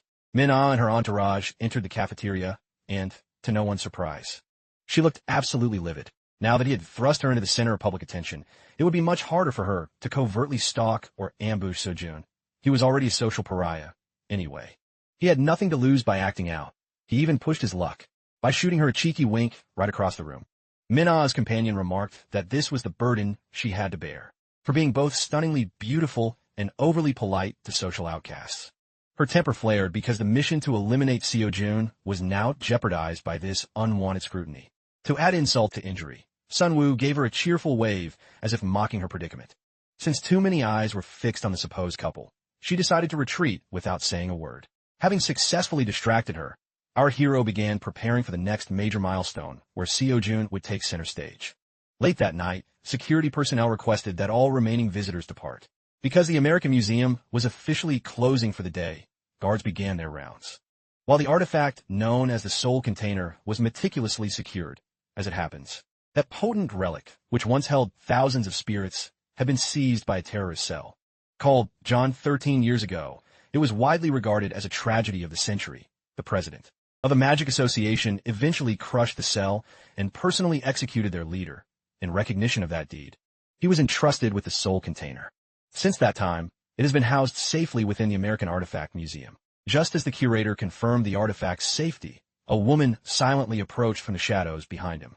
Without making a sound, he politely attempted to usher her toward the exit, but she ignored him, her gaze fixed intently on the Soul Container. She remarked that such a powerful object was far too precious to be left to rot in a dusty exhibit. The curator argued that the relic was under the guard of the elite. She icily retorted that the only one fit to hold it was the man slaughtered by President Jin Shun. The man barked back that the association had seized it from lawless thugs to protect the public good. Irritated, she sparked her lightning magic, vowing the artifact would finally fulfill a noble destiny. The curator scrambled to summon help, but her hulking partner, Scar, had already pulverized those pathetic excuses for guards stationed outside. The man stood frozen. He couldn't believe it, as those sentries were top-tier Irang veterans. Yet one had barely managed to trip the alarm before falling. In that instant, a girl brandishing a shimmering scarlet staff shattered the reinforced display case with a casual swipe. She sneered, asking when the mission shifted from simple intimidation to a total massacre of the security force, when a survivor demanded their names. They coolly declared that their master's vision would endure long after his heart stopped beating. The operative from a John Syndicate felt slandered after being labeled a common crook. She scorched him with a surge of high-voltage electricity, violent enough to blow out every pane of glass in the museum within moments. Every single student on campus was glued to the broadcast detailing the John organization's sudden, brutal terror strike. Her face was clear on the footage, and the mastermind behind the chaos was identified as the one called Bird. The moment Era glimpsed the woman's blurred features on the screen, the color drained from her face. Ha-yoon checked on her, but she whispered that she felt a sudden illness and needed to head home immediately. Sun-woo, however, was fully aware that this was merely the opening act, triggering the inevitable war with the John Syndicate. The scene cut to John's secret sanctuary, where their commander watched her own face being broadcast across the national news. Among the agents in sharp suits, Jean looked disgusted because the brazen museum raid had ignored their subtle strategy. Natasha joked flippantly that an official had insulted their martyred lord, leaving her no choice but to deliver a terminal lesson. Suddenly, Scar bellowed that the operation was far too tame for his liking. He argued they should have flattened the museum and the entire block to announce their arrival. Jean urged the giant to pipe down, since John had evolved past being a pack of mindless savages. Natasha reminded the brute that the elite Dawn Sword unit was likely already tracing their scent. Thus, the leader decided they should vanish for a while. She suggested relocating to South Korea to lie low. Scar and Natasha didn't miss a beat in agreeing. South Korea was packed with legendary fighters just waiting to have their limits tested. Jean grew somber, fearing a second encounter with the formidable President Jean Shun. The leader reminded him that the most conspicuous hideout is often the most secure, and she mentioned a certain individual she was dying to get her hands on. After all, Sun Woo was a high-priority asset for the John Syndicate. With that settled, she commanded Jean to forge the necessary travel papers while alerting their Korean contact, Yoon Song, of their imminent arrival. Meanwhile, at a secluded bistro in South Korea, our protagonist adopted his former alias, Jin Woo, to keep his tracks covered. He felt he could breathe easy now that Mr. Harium's intense scrutiny of him had finally cooled off. He intended to skyrocket his power level before the unavoidable clash with John. Inside, he found Han Si-yeon waiting restlessly at a corner table. Her eyes sparkled with joy when he finally appeared. After their long separation, and she slid over a crate filled with the high-grade elixirs and gear he had requested. While inspecting the footwear, he was stunned to find they possessed two rare buffs, making their market price absolutely astronomical. The girl shrugged it off, stating she would only provide the finest for a personal gift to him. Then, the staff served a spread of the most decadent five-star delicacies in the city. She made it clear that her personal mission was to ensure her partners never settled for less. The hero looked at the glistening cutlet and remembered the legendary taste that made Seo Jun pass out in the original story. He took a hesitant bite. An explosion of exquisite flavors instantly overwhelmed his senses, sending him into a state of absolute culinary bliss. The girl took quiet pleasure in watching his sincere delight over her present. He promised to repay this royal treatment one day. She insisted no repayment was necessary because their bond was far more valuable than gold. Then the hero casually asked if she was interested in intel regarding the recent terrorist warning directed at her corporate headquarters. He baffled her once more with his uncanny knack for predicting the future. She confessed her exhaustion from the wave of John copycats causing chaos, compounded by the bitter feud with her brother over the company throne. Fortunately, Sun Woo already knew the threat wasn't from John at all. The real snake was Sung Hoon, a background alchemist using John's infamy to blackmail Se-yeon's firm. He advised her to audit the security division's books to find the traitor. Later, the pair took a quiet stroll through a peaceful park. Se-yeon was genuinely awed by this enigma of a man who held every answer she sought.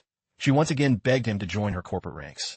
She was convinced he was her secret weapon to crush her brother and promised him a life of luxury beyond his wildest dreams. However, the hero declined the riches. His only motivation was aiding a friend. She noted it would be boring if he was so easily bought, so she vowed to win him over next time, with an even more irresistible proposal. Honestly, he was tempted, but he couldn't abandon his duty to guide Seo Jun. He then laced up his new boots, which allowed him to tread on thin air for 5 seconds. He tested them with a casual skywalk, all the way to the peak of the neighboring skyscraper. The following day in legal studies, a wave of groans filled the room, as the professor announced a fresh project due in just 1 week. Yoon Hwan begged for an extension for those who struggle with the material, but was shot down. Sun Woo decided to finish it in a single marathon session, to keep the rest of his week free for training. Just as he began scanning the room for a teammate, Eris suddenly declared that he was officially her partner, the other. Students were annoyed that the two brightest minds were pairing up instead of helping others, but a sharp look from her instantly shut them up. After the lecture, the girl checked if he was actually okay with the arrangement. Mentioning that partnership requires 2 willing souls, he happily agreed. She then told him to meet her at the combat grounds after hours. He was privately thrilled about this turn of events since he had been looking for an excuse to work with her. However, his strategy shattered the moment she pinned him firmly against the wall. She stared straight into his eyes and demanded the truth, claiming she had already unmasked his real identity.